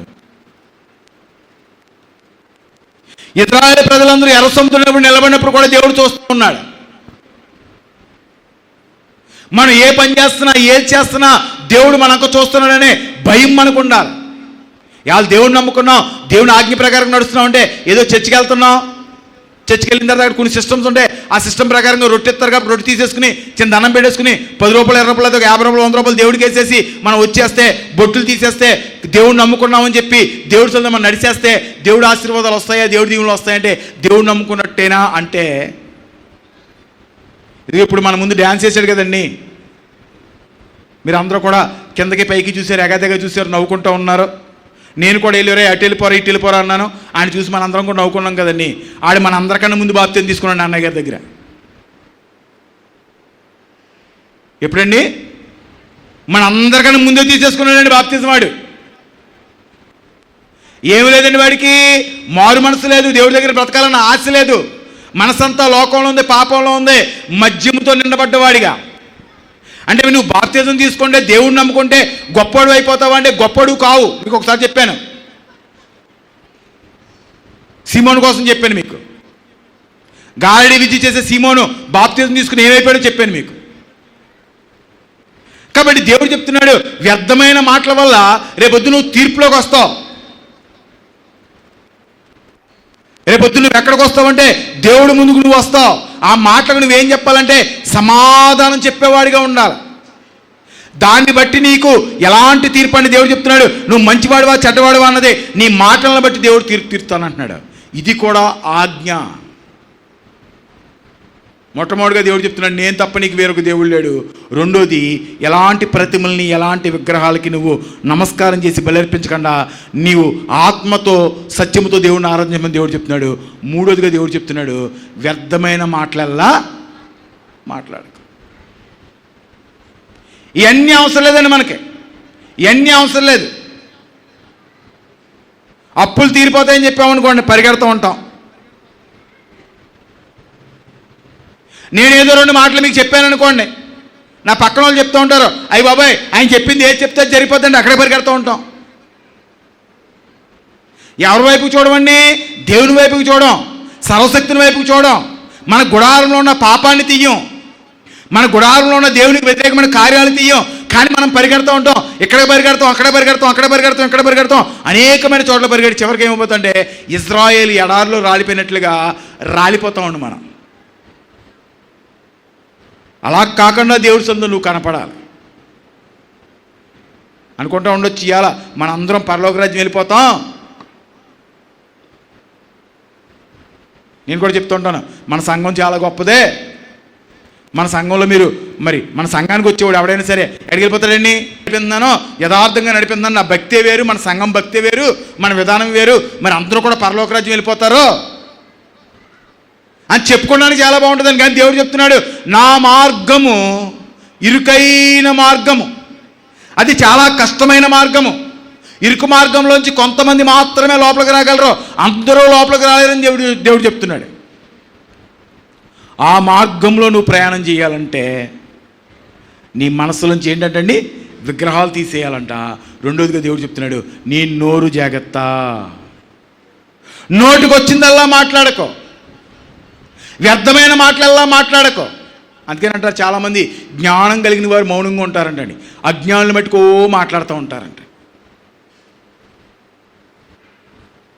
అది ఒక భార్యను తిట్టేటప్పుడైనా, భర్తను తిట్టేటప్పుడైనా, బిడ్డలను తిట్టేటప్పుడైనా, ఇరుగు పొరుగు వారిని తిట్టేటప్పుడైనా, ఎవరి మీదైనా మనం సాడీలు చెప్పేటప్పుడైనా మనం జ్ఞాపకం ఉంచుకోవాలి. ఒకప్పుడు మళ్ళీ నేను దేవుని యొక్క తీర్పులోకి వెళ్తాను, ఆయన ముందుకు నేను వెళ్తాను. ఆయన ముందుకు వెళ్ళినప్పుడు ఈ మాటల్లో నేను దొరికేస్తాను. ఆయన వేసిన తూకము రాళ్ళలో నేను తోగలనా తోగలేనా? దేవుని యొక్క ఆజ్ఞలో పక్కనేసి దేవుడు మనం తూకం తోస్తే అందులో మనం తోగగలమా తోగలేమని చూసుకోవాలి. అందుకని దావీదు మహారాజు అన్నాడు, అయ్యా మరి నీ చేతులతో నా రూపాన్ని చేశావు. నీ ఆజ్ఞలను మరి వెంబడించగల శక్తి, నీ ఆజ్ఞలను నేర్చుకునే శక్తి, నీ ఆజ్ఞలను అవలంబించే మనస్సును నాకు దయచే తండ్రి. అడుగుతున్నామా దేవుని? మనం అడుగుతున్నామా దేవుడి దగ్గర? ప్రార్థన చేస్తున్నామా? నాయన నన్ను నీ పాపం నుంచి విడిపించండి అని ప్రార్థన చేస్తున్నామా? లేకపోతే పాపాన్ని కప్పెట్టే వాళ్ళుగా ఉన్నామా? సౌలు పాపాన్ని కప్పెట్టాడు, దానివల్ల తన కుటుంబం అంతా నాశనం అయిపోయింది. కానీ దావీదు చెప్తున్నాడు, అయ్యా నేను పాపం చేశాను నాయన. ఏమి ఇవ్వగలను తండ్రి నీకు? నువ్వు అడిగితే వేవేల నదులంత విస్తార తైలాన్ని నేను నీకు ఇవ్వగలను, కానీ నువ్వు మరి తైలాన్ని అడగట్లేదు, ధనాన్ని అడగట్లేదు, నా జ్యేష్ఠ కుమారుడు నువ్వు బలిగా అడగట్లేదు, కానీ నువ్వేమడుగుతున్నావంటే విరిగి నలిగిన హృదయాన్ని దేవుడు బలిగా అడుగుతున్నాడు అంటండి. అంటే మారిన నీ హృదయాన్ని దేవుడు ఎప్పుడు విరిగి నలిగిన హృదయం వస్తుందండి? తప్పేను కుర్రాడు చాలా దెబ్బలాడాడండి, చాలా దెబ్బలాడి వాళ్ళ బాబు దగ్గర ఇంత లేదు అంత లేదు, నా ఆస్తి అక్కడ పంచవా, నాకు ఈ డబ్బులు ఎత్తావా, బంగారంలో వాటా ఎత్తావా, అది ఇస్తావా ఇవ్వా అని చెప్పి అన్నీ పట్టుకెళ్ళిపాడు ఇష్టానుసారంగా బొమ్మలాటాడాడు. తిరిగాడు. ఆడి జీవితంలో అన్నీ పోగొట్టుకున్నాడండి. ఒక రోజున పందులు తిన్న ఆహారం తిన్నాడంటండి. పందులు తింటున్న ఆహారం కూడా వాడికి దొరకట్లేదంట. అప్పుడు వచ్చిందండి వాడి మనసులో బాధ. అయ్యో నా తండ్రి నన్ను ఎంత బాగా చూశాడు, నా తండ్రి నన్ను ఎంత బాగా చేశాడు, నా తండ్రి ఇంట్లో పనివాళ్ళు కూడా సమృద్ధి ఆహారం దొరుకుతుంది, కాబట్టి నేను వెళ్ళి మా తండ్రి ఇంట్లో ఏం చేస్తానంటే మరొక పనివాడిగా మళ్ళీ వెళ్ళి ఇప్పుడు మనం ఉన్నాం అనుకోండి, ఏమంటామండి? దేవుడివేనా నాయనా, నువ్వు దేవుడివేనా, నీకు అప్పుడు 10,000 ఇచ్చాను నేను, నా చుట్టాల బంధువులు అందరిలోంచి నేను ఒక్కదానిగా వచ్చి నీకు ప్రార్థన చేసుకున్నాను, నన్ను ఎందుకు అవమానపరుస్తున్నావు? పశ్చాత్తాపం ఉండదు. సిలువ 2 దొంగలు చూసినప్పుడు ఒకడు పశ్చాత్తాపడుతున్నాడు, ఒకడు తిరుగుబాటు చేస్తున్నాడు. ఈ తప్పిపోయిన కుమారుడు పశ్చాత్తాపడుతున్నాడు, ఇంటికి దూరంగా నిలబడ్డాడు, బయట ఎక్కడో నిలబడ్డాడు. అక్కడ నిలబడి తన హృదయం అంతా కూడా విరిగి నలిగిన హృదయంతో అనుకుంటూ ఉన్నాడు, అయ్యా నా తండ్రి ఇంట్లో ఒక ఇంత పని దొరికితే చాలు. మనం ఇవాళ తగలెట్టేస్తామండి. ఏం చేస్తామండి? తగలెట్టేస్తాం. ఎంత పాపమైనా చేసేస్తాం, ఎలాంటి పనులైనా చేసేస్తాం, ఎయ్యైనా తగలెట్టేస్తామండి. మళ్ళీ మనకు సమస్య రాగానే దేవుడి దగ్గరికి వచ్చేస్తామండి.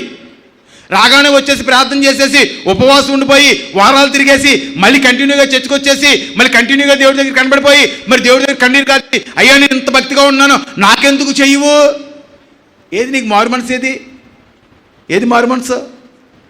ఏది నీకు విరిగిలేని హృదయం? ఏది నీ పాపాన్ని దేవుడి దగ్గర ఒప్పుకోగల శక్తి నీకేది?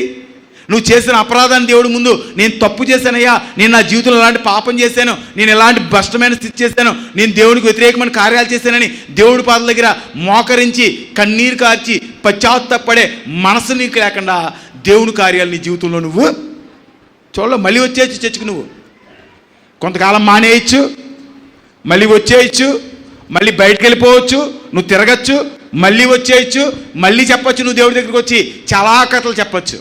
ఆ కథలన్నీ నేనంటానండి, ఆ కథలన్నీ నేనంటాను. ఆయన అండండి, ఆ మహానుభావుడు అండం. ఆయనకి విరిగి నలిగిన హృదయం కావాలి. అందుకని అన్నాడు దావీదు మహారాజు అన్నాడు, అయ్యా నువ్వు అడిగితే విస్తార నదులంత తైలాన్ని నేను ఇస్తాను, నీకు అయ్యొద్దు. అవి కోరుకునే దేవుడు నువ్వు కాదు, వాటిని ఆశపడే దేవుడు నువ్వు కాదు. నీకేం కావాలంటే విరిగి నలిగిన హృదయం కావాలి. ఎప్పుడైతే నువ్వు పశ్చాత్తాపంతో దుఃఖముతో నువ్వు చేసిన తప్పు తెలుసుకుని, ఇదిగో దేవుని ముందు దేవుడు నన్ను రక్షిస్తే, నా కుటుంబాన్ని కడితే, దేవుని ముందు నేను ఇంత ఘోరమైన పాపం చేశానని ఎప్పుడైతే నువ్వు కన్నీరు కారుస్తూ దేవుడి దగ్గరికి వస్తావో. ఇలా చాలామంది క్రైస్తవులు మనం ప్రశ్నించేవారుగా, మా చిన్నమ్మాయి గర్భంలో ఉండగా 8వ నెలలో డాక్టర్ గారు మరి ప్రమాదకరంలో ఉండదన్నప్పుడు నేను ఒకటే ప్రార్థన చేసుకున్నాను, మా ఆవిడకి ఒకటే చెప్పాను, మనం ఉపవాసం ఉందాం, మనం ఏమన్నా దేవునికి వ్యతిరేకమైన కార్యాలు చేసామేమో, పాపం ఏమన్నా చేసామేమో. దేవుడి దగ్గర కన్నీరు కార్చి మనం ప్రార్థన చేద్దాం. మన దేవుడికి అసాధ్యమైనది ఏమి లేదు. నేను ఒకటి అడిగాను దేవుడిని, అయ్యా నేను తప్పు చేస్తుంటే నన్ను క్షమించు, చంటి బిడ్డకు తెలియదు కాబట్టి నువ్వు మమ్మల్ని జ్ఞాపకం చేసుకోయ్యా, నా అపరాధాలు ఏమనుంటే నాకు బయలుపరచు తండ్రి, నన్ను సద్మార్గంలో నడిపించు తండ్రి. అయ్యా నీ సేవ చేసేస్తున్నాను నేను, అయ్యా నేను వాక్యం చెప్పేస్తున్నాను, ఇదిగో ఆ మందిరం కడతానికి కారణం నేనే, ఈ మందిరం కడతానికి కారణం నేనే, నేను ఇలా చేసేస్తున్నాను అలా చేసేస్తున్నాను, నువ్వేం చేస్తున్నావయ్యా, అనేక మందికి నీ సువార్త చెప్తున్నాను స్వస్థందని, నా బిడ్డగా ఇలా ఉంటే నేనేం చెప్పనయ్యా అని దేవుడిని అడగలేదని నేను. దేవుడి దగ్గరికి వెళ్ళి ఒకే ఒక్క మాట అడిగాను, అయ్యా తెలుసు తెలియక నేను ఏదైనా పాపం చేస్తుంటే ఒక్కసారి నన్ను జ్ఞాపకం చేసుకో.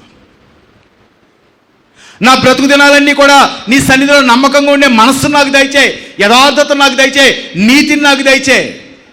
క్షమించినైనా క్షమించే మనసు కలిగిన దేవుడు. 4 నెలల్లో ఉపవాసులు భార్యాభర్తలు ఇద్దరం కూడా ప్రార్థన చేశాం. దేవుడు మా కుటుంబంలో ఒక గొప్ప కార్యాన్ని నా బిడ్డ విషయంలో చేశాడు. ఏది ఈరోజు నీ దగ్గర పశ్చాత్తాపం, ఏది నీ దగ్గర దేవుడి సన్నిధిలో పశ్చాత్తాపం, దేవుడి దగ్గర కన్నీరు కార్చే మనసు నీకేది, నీ అపరాధాన్ని దేవుడి దగ్గర ఒప్పుకునే మనసేది? ఇంకా నువ్వు అంటూ ఉంటావు దేవుడిని నమ్ముకున్నావు మాకు ఎలా జరగలేదు, దేవుడిని నమ్ముకున్నావు మాకు అలా జరగలేదు, ఇంక అక్కడే ఉండిపోతావు నువ్వు.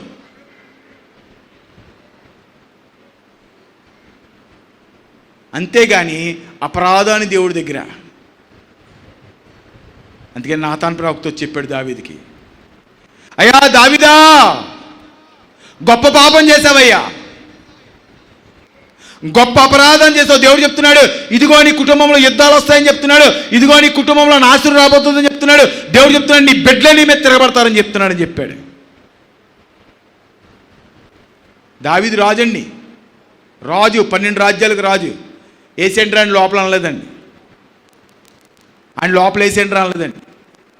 అక్కడ బైబిల్లో ఉంది, మంచం దిక్కు కిందకు వచ్చి మరి బట్టలు చింపుకుని గోనిపట్ట కట్టుకుని ఉపవాసం ఉండి దేవుడి దగ్గర ప్రార్థన చేస్తున్నాడు, అయ్యా నా రక్తపరాధాన్ని క్షమించు తండ్రి, నా పాపాన్ని క్షమించు, నేను చేసిన ద్రోహం భయంకరమైంది చెప్తున్నాడు. అతను చెప్తున్నాడు ఇదిగో నా కన్నీరు ఏమవుతుందండి, మరి అతని పరుపుని తేలజేస్తుందంటండి.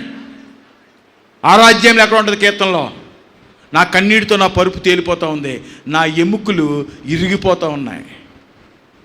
దేవుడి దగ్గర రోదన చేసేవాడిగా ఉన్నాడు దావీదు, దేవుడి దగ్గర కన్నీరు కార్చేవాడిగా ఉన్నాడు దావీదు, దేవుడి దగ్గర పశ్చాత్తాపడేవాడిగా ఉన్నాడు దావీదు.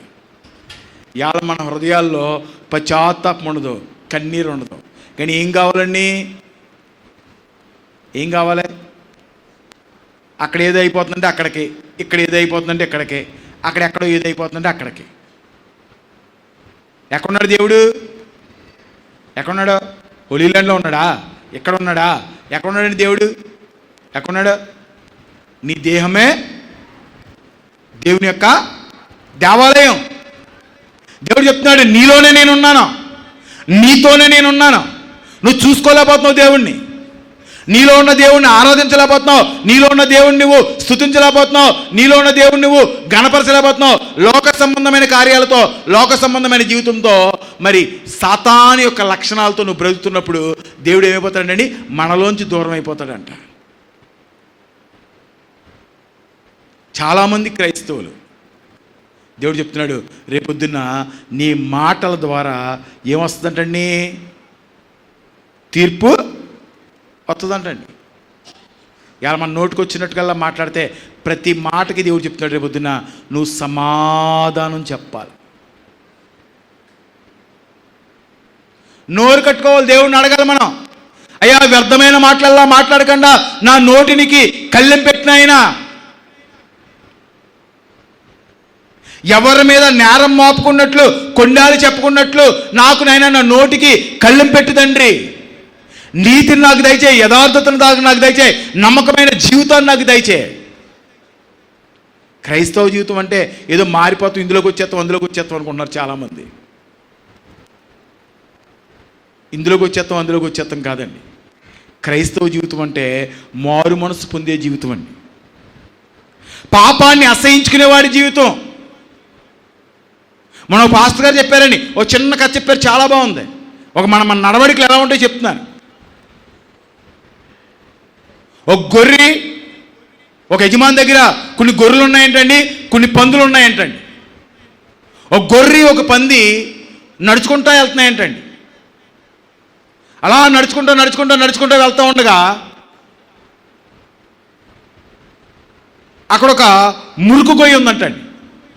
అనుకోకుండా ఈ గొర్రె ఆ పంది రెండు అందులో పడిపోయినాయి అంటండి. రెండు అందులో పడిపోయినాయి. ఒక యజమాని పెట్టలేనండి, రెండు కూడా రెండు అందులో పడిపోయినాయి అంటండి.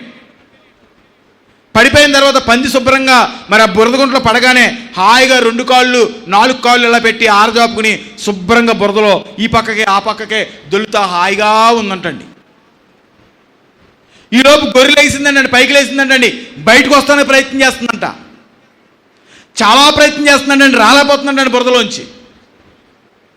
కేకేస్తూ ఉందండి, మేమే అని కేకేస్తూ ఉందండి, గట్టిగా అరుస్తూ ఉందంటండి. బయటికి రావడానికి ప్రయత్నం చేస్తూ ఉందండి, గట్టిగా అరుస్తూనే ఉందండి. ఈ పంది మట్టికి శుభ్రంగా నోరు మూసుకుని హాయిగా ఆ బురదలో పడి అటు ఇటు ఇటు అటు హాయిగా దొల్లుతూ ఉందంటండి. ఈ గొర్రె మట్టికి కేకలేస్తూ ఉన్నాడు. కంచేపటికి యజమాని చూశాడంట, పరిగెట్టుకొచ్చాడంటండి. పరిగెట్టుకొచ్చి ఆ గొర్రెని ఇలా బయటికి తీసి పైకి అలా వదిలాడంటండి. వదలగాని ఈ గొర్రె అలా పరిగెట్టుకెళ్ళి కొద్దిగా ఎదరికెళ్ళి మరి తన ఒళ్ళంతా ఇలా దులుపుకోవడం ప్రారంభించాడండి. తన మీద ఉన్న మట్టిని అంతటిని కూడా దులుపుకోవడానికే దాన్ని మరి కడుక్కోవడానికి చాలా ప్రయత్నం చేస్తుందంటండి. ఈలోపు యజమాని చూశాడంటండి, దాన్ని తీసుకెళ్ళాడంట, నది వరకు తీసుకెళ్ళి శుభ్రంగా స్నానం చేయించాడండి. దానికి ఏం కోరుకుంటూ ఉందండి ఈ గొర్రె? ఒకవేళ తెలుసో తెలియకో ఒక చిన్న అపరాధంలో పాపంలో పడితే మరి యజమాని కేకేస్తూ ఉంది, దేవుడిని కేకేస్తూ ఉంది, దేవుడి వైపు చూస్తూ ఉంది, దేవుడిని విడిపించమని అడుగుతూ ఉంది. దేవుడు వచ్చిన తర్వాత ఎప్పుడైతే ఆ పాపాన్ని విడుచుకోవాలని నువ్వు ప్రయత్నం చేస్తున్నావో దేవుడు ఆయన పరిశుద్ధమైన రక్తముతో.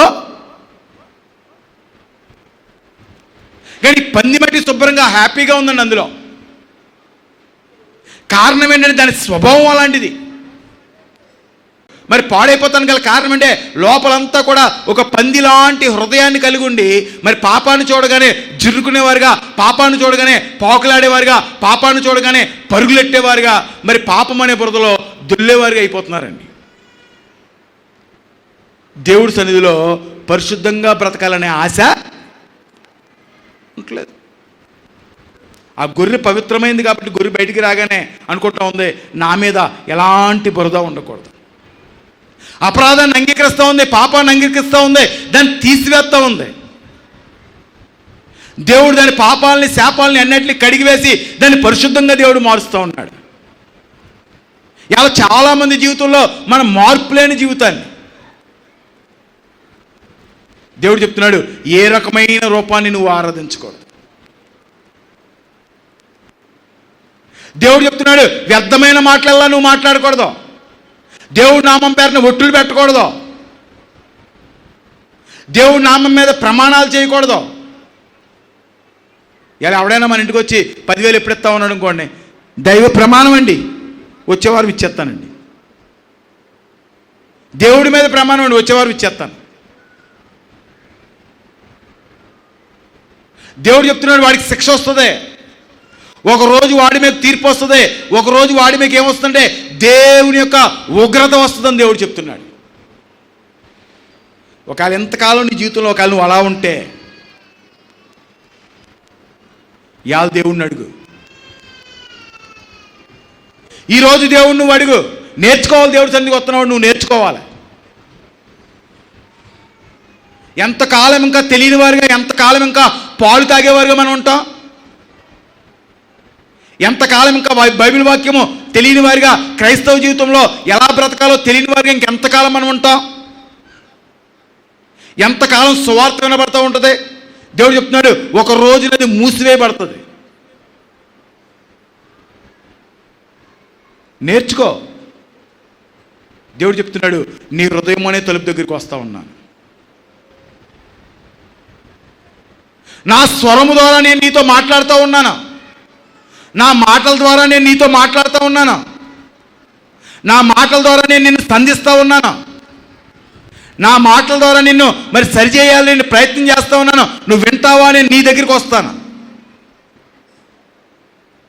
ఇవాళ చాలామందికి మరి దేవుళ్ళలోకి వచ్చేస్తానికి చాలా ఇష్టమే కానండి, దేవుడు మాటల ప్రకారంగా బ్రతికే క్రైస్తవులు చాలా తక్కువ మంది ఉంటున్నాం.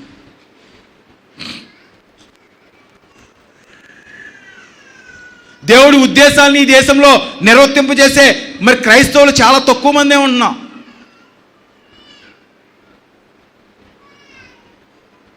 దేవుడు చెప్తున్నాడు, నేను వెలుగై ఉన్నాను, నీ దగ్గరికి వచ్చినప్పుడు నీలో ఉన్న చీకటంతా తీసేస్తానని దేవుడు చెప్తున్నాడు. నువ్వు దీప స్తంభమే పెట్టబడ్డ దీపంలాగా ఉంటావు, అనేక మందికి నువ్వు ఆశీర్వాదకరంగా ఉంటావని దేవుడు చెప్తున్నాడు. ఎలా ఉన్నాం? మన గ్రామంలో మనం ఎలా ఉన్నాం? మన కుటుంబంలో మనం ఎలా ఉంటున్నాం? మన బిడ్డలకు మనం ఎలా ఉన్నాం? ఒక దీపంలాగా మార్గం చూపించేవారుగా ఉన్నామా? మన నడవడికను బట్టి, మన ప్రవక్తను బట్టి, మన విధానాన్ని బట్టి మరి దేవుడి నామానికి అవమానకరంగా, మన కుటుంబానికి అవమానకరమైన జీవితాన్ని మనం జీవిస్తున్నామా? ఏం చూపిస్తూ ఉన్నావు నీ జీవితంలో? దేవుడిని చూపించగలుగుతున్నావా?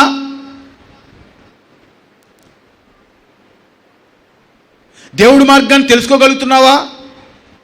ఇంతసేపు వాక్యం ఉన్న తర్వాత చాలామంది అంటారు అంతేలే, దేవుడు ఉన్నాడు, ఉన్నది జరుగుతుంది, ఇది రకం జరుగుతుందిలే. ఏం నమ్మరండి? దేవుడు నమ్మరు. పనికిమాల మాటలు బట్టి బాగా ఎక్కుతాయండి.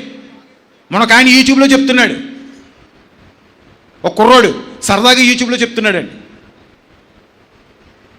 పొద్దున్నే లేచిన వాళ్ళు అందరూ బాగుపడిపోతారా?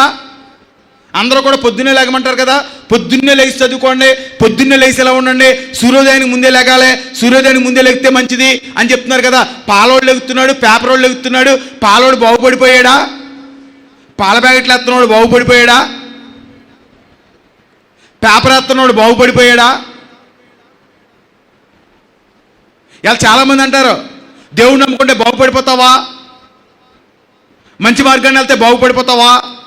లేకపోతే నువ్వు అన్నీ మానేసి నీతిగా ఉంటే బాగుపడిపోతావా? ఇవాళ చరిత్రలో మనం చూస్తే ఒక గొప్ప గొప్ప వ్యక్తుల్ని ఎవరిని మీరు కదిపినా, నారా చంద్రబాబు నాయుడు గారి జీవితం ఎప్పుడు ప్రారంభమవుతుందని అడిగినప్పుడు తెల్లారగట్ల 4 గంటలకే ప్రారంభమవుతుంది.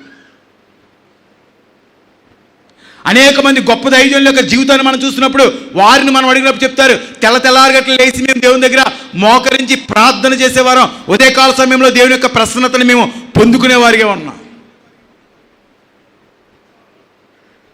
అనేక మంది ఐఏఎస్లను ఐపీఎస్లను ఇంటర్వ్యూ చేసినప్పుడు చూడండి, వాళ్ళు చెప్తారు, మేము తెల్లారగట్లు 3 గంటలకు లేచి మరి చదువుకున్నప్పుడు విద్య మాకు బాగా పనిచేస్తూ ఉంది, ఆ సమయంలో చదివినప్పుడు మాకు బాగా అది జ్ఞాపకం ఉంటా ఉంది, బాగా చదువుకోగలిగాం. ఇలా ఒక తాగుబోతాను చూసి మనం అంటూ ఉంటాం, ఆడు తాగుతూ ఉన్నాడు, ఆడు తాగినా బాగానే ఉన్నాడు, ఆడికి ఆరోగ్యంగా ఉన్నాడు, షుగర్ లేదు, బీపీ లేదు అనుకుంటామండి. ఒక్కడిని చూపించి చెప్తాం. కానీ తాగుబోతులు 99 మంది పాడైపోతున్నారు. తాగుబోతులు 99 మంది కుటుంబాలు నాశనం అయిపోతూ ఉన్నాయి. తాగుబోతులు 99 మందికి లివర్ పాడైపోతుంది. తాగుబోతులు 99 మందికి వారి జీవితం అంతా కూడా నాశనం అయిపోతుంది. కానీ ఎవడో ఒక్కడ బాగుంటే అది ఒక్కటే చూస్తామండి మనం, అది ఒక్కటే మనం చూస్తాం, అది ఒక్కటే ఎగ్జాంపుల్ మనకి. అందుకని 73వ కీర్తనలు అంటూ ఉంటాడు దేవుడు, భక్తిహీనులను చూసి నువ్వు వ్యసన పడద్దు, భక్తిహీనులను చూసి నీ మనసును పాడు చేసుకోకు, నువ్వు సబ్మార్గంలో వెళ్ళు. ఎలాంటి జీవితాన్ని నువ్వు పాటిస్తున్నావు అలాగే భక్తిలో కూడా మరి నడవడిక ఉండాలి, ప్రవక్త ఉండాలి, దేవుని విధానం ఉండాలి, దేవుని చిత్తానుసారంగా నువ్వు మార్చబడాలి. ఎవడో ఒకళ్ళో ఇద్దరు భక్తిహీనులను చూసి వాళ్ళ జీవితాలు బాగున్నాయి, వాళ్ళ పరిస్థితి బాగుందనుకుంటే, కీర్తన గ్రంథంలో చెప్తున్నాడు, నేను ఎలా వెళ్ళినప్పుడు భక్తిహీనుడు ప్రబలని ఒక చెట్టులా ఉన్నాడు, నేను తిరిగి వచ్చేటప్పటికి వాడి వేళ్లతో పెకిలించబడ్డవాడిగా ఉన్నాడు. ఎలా ఉంది నీ భక్తి జీవితం? ఎవరు వంక చూస్తున్నావు నువ్వు? భక్తుల వంక చూసి నేర్చుకో. ఓ దేవదాసాయి గారిని చూడు, ఒక ఏసన్న గారిని చూడు, ఓ సాధు సుందర్ సింగ్ గారి జీవితాన్ని చూడు, ఒక అబ్రహాము జీవితాన్ని చూడు, ఒక దావీదు జీవితాన్ని చూడు. నేర్చుకో, దేవుడి దగ్గర నేర్చుకో, నువ్వు ఎలా బ్రతకాలో నేర్చుకో. కానీ లోక సంబంధమైన జీవితంలో ఆడిని ఈడిని పోల్చుకుని ఆడు బాగానే ఉన్నాడు, ఈడు బాగానే ఉన్నాడు అని ఒకవేళ నువ్వు అనుకుంటే దానివల్ల ఒకరోజు నువ్వు పాడైపోయేవాడిగా ఉంటావు. నీ జీవితము పాడైపోయే స్థితికి వెళ్ళిపోద్ది. అందుకని దేవుడు చెప్తున్నాడు, ఎలాంటి ప్రతిమలను నువ్వు ఆరాధించొద్దు. ఎవరిని ఆరాధిస్తావంటే నిజ దేవుడైన ఆత్మస్వరూపైన దేవుడిని, ఆయన చూస్తున్న దేవుడు, నీలో నివాసమై ఉంటున్న దేవుడిని నువ్వు ఆరాధించేవాడిగా ఉండాలి. ఇలా మనం దేవుడు అంటే చర్చికాడికి వచ్చినప్పుడే చాలా భయభక్తులు వస్తాయండి. చర్చి నుంచి బయటికి వెళ్ళగానే మన చర్చికి ఒక ఆయన వస్తాడండి, వస్తానే జేబులో సిగరెట్ పెట్టి ఉంటుందండి. వస్తానే మన విశ్వాసే, బయట విశ్వాసం ఏం కాదండి. గమ్మున ఆల్ చర్చి అని అక్కడి నుంచి చెప్పారు, కానీ మన చర్చి సొంత బిడ్డ అండి ఆయన. వస్తాడని జేబులో సిగరెట్ పెట్టి ఉంటుందండి. రాగానే బండి అక్కడ మూలన పెడతాడండి, ఇక్కడ కూడా పెట్టడండి, దూరంగా పెడతాడు బండి. జేబులో ఉన్న సిగరెట్ పెట్టి అగ్గిపెట్టి తీసి బండి లోపల పెట్టి మరి కాళ్ళు చేతులు నోరు శుభ్రంగా కడుక్కుని దేవుడి చేతిలో కూర్చుంటాడండి. ఎందుకండి? ఆయన భయం ఇక్కడ చర్చిలో దేవుడు ఉన్నాడేమో అని. ఎక్కడున్నాడు దేవుడు? దేవుడు చెప్తున్నాడు, హృదయంలోనే నేను ఉన్నానని చెప్తున్నాడు. ఆడనుకుంటూ ఉంటాడు ఈ చర్చిలో ఒకవేళ దేవుడు ఉన్నాడేమో అనుకుని అక్కడ ఎక్కడో దూరంగా పెట్టొచ్చి మరి చర్చిలోకి వచ్చి ప్రార్థన చేసుకుని మరి దండం పెట్టుకుని మరి ఇక్కడ దండం పెడతాడని అక్కడ దండం పెడతాడు, అక్కడ దండం పెడతాడు, 3 చోట్ల దండం పెడతాడు, సాష్టాంగ నమస్కారం పెడతాడని. మళ్ళీ మన హోలీ ల్యాండ్ దాటి అలా ఎదరకెళ్ళగానే అయ్యగారు అంటే ఇంత ఉంటారు. ఏముండిపోయిందండి అడికి? సిగరెట్ అనే విగ్రహం ఉండిపోయింది. ఇంకాడు దేవుడు నమ్ముకున్న చర్చికి వచ్చినా చర్చికి వస్తాం వల్ల నాకు ఉపకారం అండి 10 పైసలు. ఆడికి ఎలాంటి ఉపకారం ఉండదండి, ఆడికి ఎలాంటి మేలు ఉండదు, ఆడికి ఎలాంటి ఉపకారం ఉండదు. చాలామంది ఇవాళ మనం అనుకుంటూ ఉంటాం దేవుడి గుళ్ళోకి రాగానే అక్కడికి వచ్చేవాడికి వినయం వచ్చేస్తుందండి, విధేయత వచ్చేస్తుంది, నెమ్మదిగా మాట్లాడతాం, నెమ్మదిగా నడుస్తూ ఉంటాం. మరి నువ్వు ఇంటికి వెళ్ళిన తర్వాత నువ్వు నోరేసి పడిపోతే ఎవరు చూస్తారండి? దేవుడు చూస్తాడు. నువ్వు బూతులు మాట్లాడుతుంటే ఎవరు చూస్తారు? దేవుడు చూస్తూ ఉంటాడు. నువ్వు వ్యర్థమైన మాటలల్లా మాట్లాడుతుంటే ఎవరు చూస్తారండి? దేవుడు చూస్తూ ఉంటాడు. కాబట్టి దేవుడు చెప్తున్నాడు, నీ నోరును కట్టుకో, వ్యర్థమైన మాటలల్లా పలకకుండా నీ నోరును కట్టుకో. దానివల్ల నువ్వు ఏమైపోతావు అంటే తీర్పులోకి వచ్చేస్తావు. నువ్వు మంచివాడవా చెడ్డవాడవా అన్నది నీ మాటలను బట్టి దేవుడు తీర్పు తీర్చి నిన్ను పాతాళానికి పంపించేస్తానని దేవుడు చెప్తున్నాడు. కాబట్టి దేవుని ఆజ్ఞలను దావీదు అడుగుతున్నాడు, అయ్యా వాటిని అవలంబించగల శక్తిని, వాటినైనా మరి నేర్చుకోగల శక్తిని, అట్టి ఆత్మాభిషేకాన్ని నా మీద కుమ్మరింపజేయి తండ్రి. ప్రార్థన చేస్తున్నాడు దేవుడి దగ్గర. అడుగు, నువ్వు దేవుడిని అడుగు, అయ్యా నీ ఆజ్ఞల ప్రకారంగా బ్రతికే జీవితాన్ని నాకు దయచే, నిన్ను తప్ప వేరొక దేవుడిని నేను ఆరాధించకుండా ఉండే హృదయాన్ని నాకు దయచే నాయన. ఎలాంటి ప్రతిమలకి నేను నమస్కరించకుండా ఆత్మతో సత్యముతో నిన్ను ఆరాధించే మనస్సు నాకు కావాలని దేవుడిని అడగండి దేవుణ్ణి. అయ్యా నా నోట్లోంచి వ్యర్థమైన మాటలల్లా పలకకుండా నా నోటి కాపుదల నుంచి అపరాధాలని అంగీకరించగలిగే మనస్సును నాకు దయచేయమని దేవుడిని అడగండి.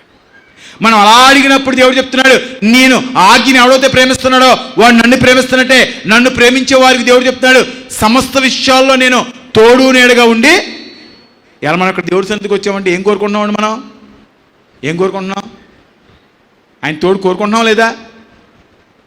అయ్యా నీ తోడు నాకు కావాలయ్యా, నా కుటుంబాన్ని నీ తోడు కావాలి, నేను వ్యాపారంలో ప్రయాణం చేస్తున్నప్పుడు నీ తోడు కావాలి, నా రాకపోకల్లో నీ తోడు కావాలి తండ్రి, నా బిడ్డల ఎదుగుదలలో నీ తోడు కావాలయ్యా. అయ్యా నా బిడ్డకి ఆడబిడ్డకి వివాహం చేసి పంపిందని తండ్రి, మరి అత్తోరింట్లో నా బిడ్డకి నువ్వు తోడుగా ఉండు నాయనా, సాకారుగా నువ్వు ఉండు నాయనా అని దేవుడిని మనం అడుగుతున్నాం. ఆ తోడు మనకు కావాలంటే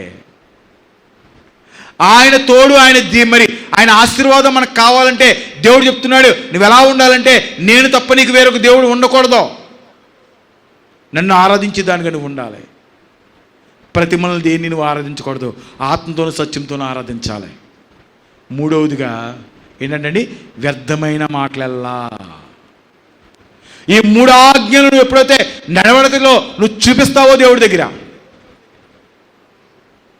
ఇవాళ చాలామంది మనం దేవుడి దగ్గరికి వస్తున్నాం లోక సంబంధమైన ఆచారంలో, లోక సంబంధమైన పద్ధతిలో, ఆ చర్చకుండే పద్ధతుల్లో, ఆ చర్చకుండే విధానంలో, ఆ చర్చకుంచే నడవడికల్లో మనం నడుస్తూ ఉంటాం. మళ్ళీ దానికోసం మనం పెద్ద పబ్లిసిటీ మళ్ళీని. అలానాడు అపోస్తుల సంఘంలాగా మన సంఘాన్ని దేవుడు ఎలానాడు అపోస్తుల సంఘంలాగా మనం దేవుడి కోసం బ్రతకాలి, దేవుడిని అడగాలి, ప్రతిదీ దేవుడిని అడగాలి. దావీదుని బైబిల్లో మనం చూస్తున్నప్పుడు, మరి అనేకమైన కీర్తనలో మనం చూస్తున్నప్పుడు దావీదు అడుగుతూ ఉన్నాడు, ప్రతి విషయాన్ని దేవుడు అడుగుతున్నాడు. అయ్యా పాపంలో పడకుండా నన్ను కాపాడు తండ్రి, నా నేత్రాలను కాపాడు, స్థిరమైన మనస్సును నాకు ఇవ్వు తండ్రి, అయ్యా మంచి బుద్ధిని నాకు ఇవ్వు తండ్రి, మంచి మనస్సు నాకు ఇమ్మని తండ్రి అని దావీదు ప్రార్థన చేస్తున్నాడు. నీ సన్నిధిలో నేను నడిచేవాడిగా ఉండాలని. ఇలా ఎంతమంది మనము దేవుని ఆజ్ఞల ప్రకారంగా బ్రతుకుతున్నాం? దేవుని ఉద్దేశాలని ఈ లోకంలో నిర్వర్తించేవారుగా ఎంతమంది మనం దేవుని నమ్ముకున్న వాళ్ళం, బాప్తిసం తీసుకున్న వాళ్ళం ఉండగలుగుతున్నాం? అలా ఉండకుండా, అలా చేయకుండా అలాంటి మనసు మనకు లేకుండా మనం ప్రార్థన చేస్తుంటే దేవుడు చెప్తున్నాడు, ముందు నువ్వు వెళ్ళి సమాధానపడి, దేంతో సమాధానపడాలి? నీ పాప విషయాలతో దాన్ని కట్ చేసి సమాధానపడి దాన్ని విడిచిపెట్టి దేవుడి దగ్గరికి రావాలి. నువ్వు ఒకవేళ నీ సహోదరుడి మీద ద్వేషం ఉంటే అతనితో సమాధానపడి దేవుడి దగ్గరికి రావాలి. నువ్వు నీ మనసులో ఇంకా దేవునికి వ్యతిరేకమైన గుణాలు ఉంటే వాటితో సమాధానపడి పశ్చాత్తపడి వాటిని విడిచిపెట్టి వచ్చి దేవుడి దగ్గర నువ్వు ప్రార్థన చేయాలి. అలా కాకుండా సిలువ మీద ఉన్న దొంగలాగా నువ్వు దేవుడు అవుతే, నువ్వు నిజంగా భగవంతునివి అవుతే, నువ్వు నిజంగా దైవ స్వరూపానివి అవుతే, నిజంగా ఈ లోకానికి నువ్వు రక్షకుడిగా వచ్చుంటే, మరి నా కోసం నువ్వు ఏం చేసావని దేవుడిని ప్రశ్నించేలాగా ఉన్నప్పుడు ఒక రోజున సాతాను ఎలా అయితే కృంగిపోయిందో అలా నీ జీవితంలో కృంగిపోతావు. కానీ ఎప్పుడైతే దేవుడి దగ్గర నువ్వు పశ్చాత్తాపడి, ఎప్పుడైతే తప్పుపోయిన కుమారుడు దేవుడి పాదాల దగ్గర పశ్చాత్తాపడి కన్నీరు కాచాడో, ఆ తండ్రి అంటా ఉన్నాడు, ఆ కుమారుడిని తీసుకురండి. ఎక్కడ తీసుకెళ్తాడంటండి? బట్టలన్నీ మార్పించారంటండి, శుభ్రంగా స్నానం చేయించారంట, శుభ్రంగా సవరం చేయించారంటండి. ఆ కుర్రోడు ఉంగరాలతో సహా వేసుకున్నాడంట.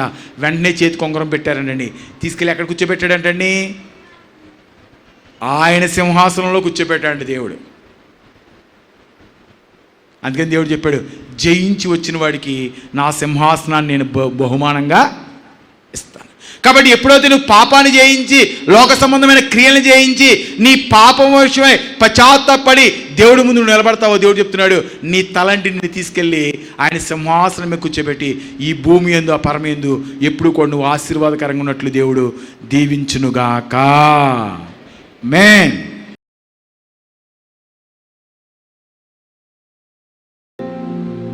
ఒక్కసారి పరిశోధన చేసుకో. దేవుడు చెప్తున్నాడు, ఏ రకమైన ప్రతిమలకు నువ్వు సాష్టాంగపడద్దని దేవుడు చెప్తున్నాడు. ఒకసారి నీ హృదయాన్ని పరిశోధించుకో. నువ్వు దేని వైపుకి చూస్తున్నావో ఒకసారి పరిశోధించుకో. దేవుని ఆజ్ఞలు విడిచిపెట్టి ఇజ్రాయేల్ లాగా ఒకవేళ లోక సంబంధమైన జీవితం కోసము ఆశపడేవాడిగా నీ ఉంటే, దావీదు అడుగుతున్నాడు, అయ్యా నీ ఆజ్ఞలు నేర్చుకునే బుద్ధి నాకు దయచేయమని అడుగుతున్నాడు దేవుణ్ణి. దేవుణ్ణి అడిగియాల. నీ హృదయము దేవుడి దగ్గర నీళ్లు కొమ్మరించినట్లుగా కొమ్మరించు. ఆయన ఆత్మస్వరూపి. ఆయన చెప్తున్నాడు, ఇదిగో నా స్వరము నీ దగ్గరికి వస్తా ఉంది, నా స్వరము ఎందరైతే విని మరి తలుపు తీస్తారో వారిలోకి నేను వస్తానని దేవుడు చెప్తున్నాడు.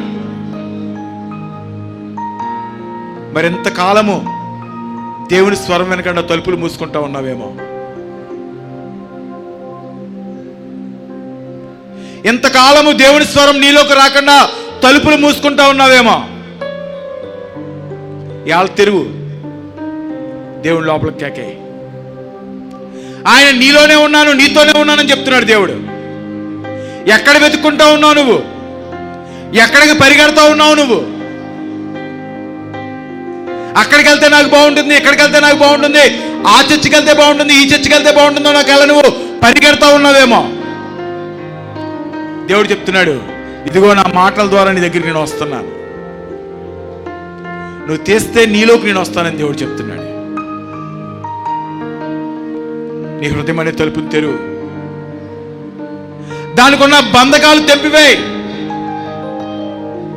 నీ అపరాధాన్ని దేవుడి ముందు అంగీకరించు. ఎందుకంటే దావీదు చెప్తున్నాడు, అయ్యా నీకు ఆయాసకరమైన గుణాలు నాలో ఉంటే పరిశోధించినాయి, నిన్ను ఇబ్బంది పెట్టే గుణాలు ఇంకా నాలో ఉంటే నన్ను పరిశోధించిన ఆయన అని అడుగుతున్నాడు దేవుణ్ణి. ఇవాళ దేవుణ్ణి నువ్వు అడుగు, అయ్యా నీకు ఆయాసకరమైన గుణాలు ఇంకేమైనా నాలో ఉంటే. ఒకవేళ నీ కోపం ఆయనకి ఆవేశం తెప్పిస్తుందేమో, ఒకవేళ నీ ద్వేషం ఆయన గాయాలు రేపుతుందేమో, నీ అహంభావము ఆయన శిరస్సును బాధ పెడుతుందేమో.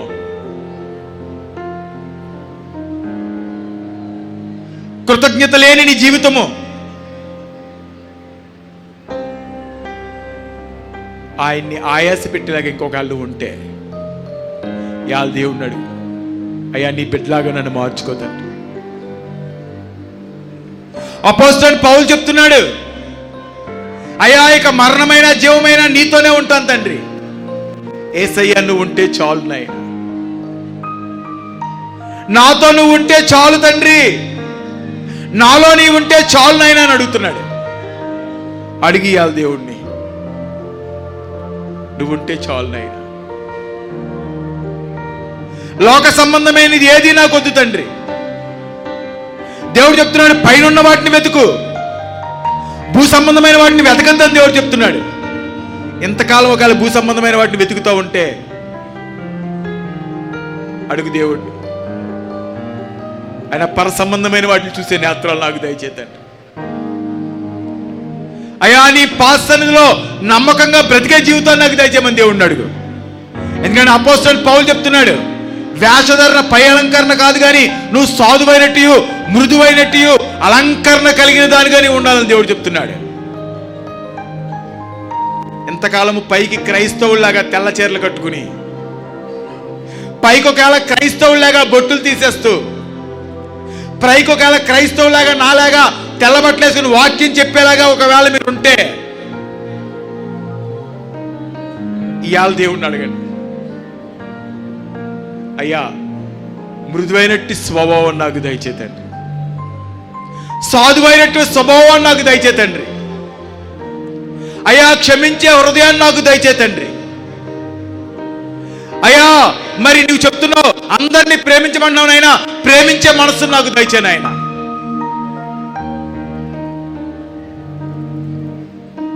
చెడ్డ మాటలల్లా పలకద్దని చెప్తున్నావు తండ్రి, తీర్పులోకి నేను వస్తానని చెప్తున్నావు, నీ మాటలను బట్టి నువ్వు తీర్పులోకి వస్తావని చెప్తున్నావు తండ్రి. కాబట్టి నేను ఎంతకాలం ఒకవేళ నేను తెలిసి తెలియక ఎవరి మీదైనా ఒకవేళ నేను చెడ్డ మాటలల్లా పలుకుంటే ఇక మీదట పలక్కున్నట్లు, ఇక మీదట నేను ఎవరిని అవమానపరచుకున్నట్లు, ఎవరి మీద కొండెములు చెప్పుకున్నట్లు, ఎవరి ముందు అబద్ధాలు ఆడుకున్నట్లు నా పెదవులను తాకమని దేవుడిని అడగండి. ఎందుకంటే యెషయా గ్రంథం 6వ అధ్యాయంలో మనం చూస్తే పరలోక ద్వారం తెరబడి ఉండగా అనేకమైన దేవదూతలు దేవుడు పరిశుద్ధుడు పరిశుద్ధుడు పరిశుద్ధుడు అని కొనియాడుతూ ఉండగా యెషయా అంటూ ఉన్నాడు, అయ్యా అపవిత్రమైన పెదవులు గలవాడిని అయ్యా. యెషయా దేవుడి దగ్గర ప్రార్థన చేస్తూ ఉన్నాడు, దేవుడి వైపుకి చూస్తూ ఉన్నాడు, అంగలారుస్తూ ఉన్నాడు, దేవుడిని అడుగుతూ ఉన్నాడు, అయ్యా అపరిశుద్ధమైన పెదవులు గలవాడిని, నా పెదవులు కాల్చునైనా దేవుడిని అడుగుతున్నాడు. ఇవాళ దేవుడిని అడుగు, నువ్వు నాలో నా అపరిశుద్ధమైన హృదయాన్ని తీసివేద్దండి, నాలో ఉన్న అపరిశుద్ధమైన పెదవులను తీసివేద్దండి, అయ్యా నాలో ఉన్న అపరిశుద్ధమైన తలంపులు తీసివేయ్యా, నాలో ఉన్న అపరిశుద్ధమైన ప్రేరేపణలు తీసివేనాయి. నేను కూడా దేవదూతల్లాగా నీ పాదాల దగ్గర పరిశుద్ధుడు పరిశుద్ధుడు, నా తండ్రి పరిశుద్ధుడు పరిశుద్ధుడు పరిశుద్ధుడు అని స్తుతించి కొనియాడగల మనస్సును నాకు దయచే. అట్టి పవిత్రాత్మను నాలో కుమ్మరింపు చేయమని అడగండి. ఆయన మరి ఎంతమంది బిడ్డలు అవుతాయి తండ్రి ఈ మధ్యాహ్న కాల సమయంలో తండ్రి, నీ సన్నిధి ప్రాంగణములో ప్రభువా నీకు వందనా, నీ బలిపీఠం ముందు నిలబడి ప్రభువా నీకు వందనా. ఇదిగో మాలో ఉన్న అపరిశుద్ధతని కాల్చివేయి తండ్రి, అయ్యా మాలో ఉన్న పాపాన్ని కాల్చివేయినైనా, అయ్యా నీ యవన రక్తంలో మమ్మల్ని కడుగునైనా, పరిశుద్ధమైన జీవితాన్ని మాకు దయచేతండి, నమ్మకమైన జీవితాన్ని మాకు దయచేయనైనా. ఎందుకంటే దేవుడు చెప్తున్నాడు, నేను ఆత్మను కనుక ఆత్మతో నన్ను ఆరాధించమని దేవుడు చెప్తున్నాడు. నన్ను ఆరాధించే వారు ఎలా ఉంటారంటే దేవుడు చెప్తున్నాడు, ఆత్మతోను సత్యముతో నన్ను ఆరాధించే వారు వస్తారు, వారి కొరకు నేను వేచిస్తున్నానని దేవుడు చెప్తున్నాడు. ఒకవేళ ఎంతకాలం ఆత్మతోను సత్యముతోని ఆరాధించలేని మనసు నీకుంటే ఈ మధ్యాహ్న కాల సమయంలో దేవుడిని అడుగు, అయ్యా ఆత్మతోను సత్యముతోను యథార్థంగా నిన్ను ఆరాధించే మనస్సును తండ్రి, యథార్థంగా నిన్ను వెంబడించే మనస్సును ప్రభువా నీకు వందనాలు. అయ్యా నీ సన్నిధిలో నమ్మకమైన జీవితాన్ని, అలనాడు సమర స్త్రీ ఏ విధంగా తన పాపరోత జీవితాన్ని విడిచిపెట్టి నిన్ను వెంబడిస్తూ ఉందో తండ్రి, అలా నిన్ను వెంబడించే జీవితాన్ని అపోస్తలుడు పౌలు ఎలాగొంది తండ్రి, తన కులాన్ని, మతాన్ని, తన పదవుల్ని విడిచిపెట్టి నిన్ను వెంబడిస్తూ ఉన్నాడు తండ్రి. అలా నిన్ను వెంబడించే మనస్సు నాకు దయచేయమని మరి ఎంతమంది పిల్లలతో అడుగుతున్నారో ప్రభు నీకు వందనాలు. ఎందుకంటే నువ్వు చెప్తున్నావు, ఇదిగో నీ హృదయం దగ్గర నా స్వరముతో తలుపు తెరుతున్నాను తండ్రి. మరి ఎంతమందితో నీ మాట వింటూ ఉన్నారో ప్రభు నీకు వందనాలు. ఎంతమందితో నిన్ను ఆహ్వానిస్తున్నారో తండ్రి. అందరినీ చేర్చుకునే దేవుడు ప్రభు నీకు వందనాలు. సర్వలోక పాపము కోసము ప్రాణాన్ని పెట్టిన మహోన్నతుడు ప్రభు నీకు వందనాలు. కాబట్టి ఎంతమంది బిడ్డలు తినైనా ఈ మధ్యాహ్న కాల సమయంలో సన్నిధి ప్రాంగణంలో మోకరించి తండ్రి, మాలోకి రానైనా, మాలో ఉన్న అపరిశుద్ధతని కాల్చివేయి తండ్రి. మమ్మల్ని పరిశుద్ధంగా మార్చు, నీ అగ్నితో మమ్మల్ని నేనైనా అభిషేకించు నాయనా అని ఎంతమంది బిడ్డలతో అడుగుతున్నారో ప్రభు నీకు వందనాలు. వారందరి మీద దేవా నీ అగ్ని అభిషేకాన్ని కొమ్మరెంప చేసి, నీ ఆత్మాభిషేకాన్ని కొమ్మరెంప చేస్తాడు. నేటి నుంచి తండ్రి సౌల్లా కాదు కానీ ప్రభు నీకు వందనాలు, అపోస్తలుడైన పౌల్లాగా ప్రభు నీకు వందనాలు. అది మరణమైన జీవమైన నీ కోసం బ్రతికే జీవితాన్ని, అట్టి మనస్సును, అట్టి కృపను, అట్టి ఆత్మాభిషేకాన్ని నీ పెట్ల మీద కుమరింప చేసి దీవించి ఆశీర్వదించి పంపించమని యేసు ఉన్నతమైన నామమున అడిగి వేడుకొంచున్నాను పరమ తండ్రి. ఆమేన్, ఆమేన్.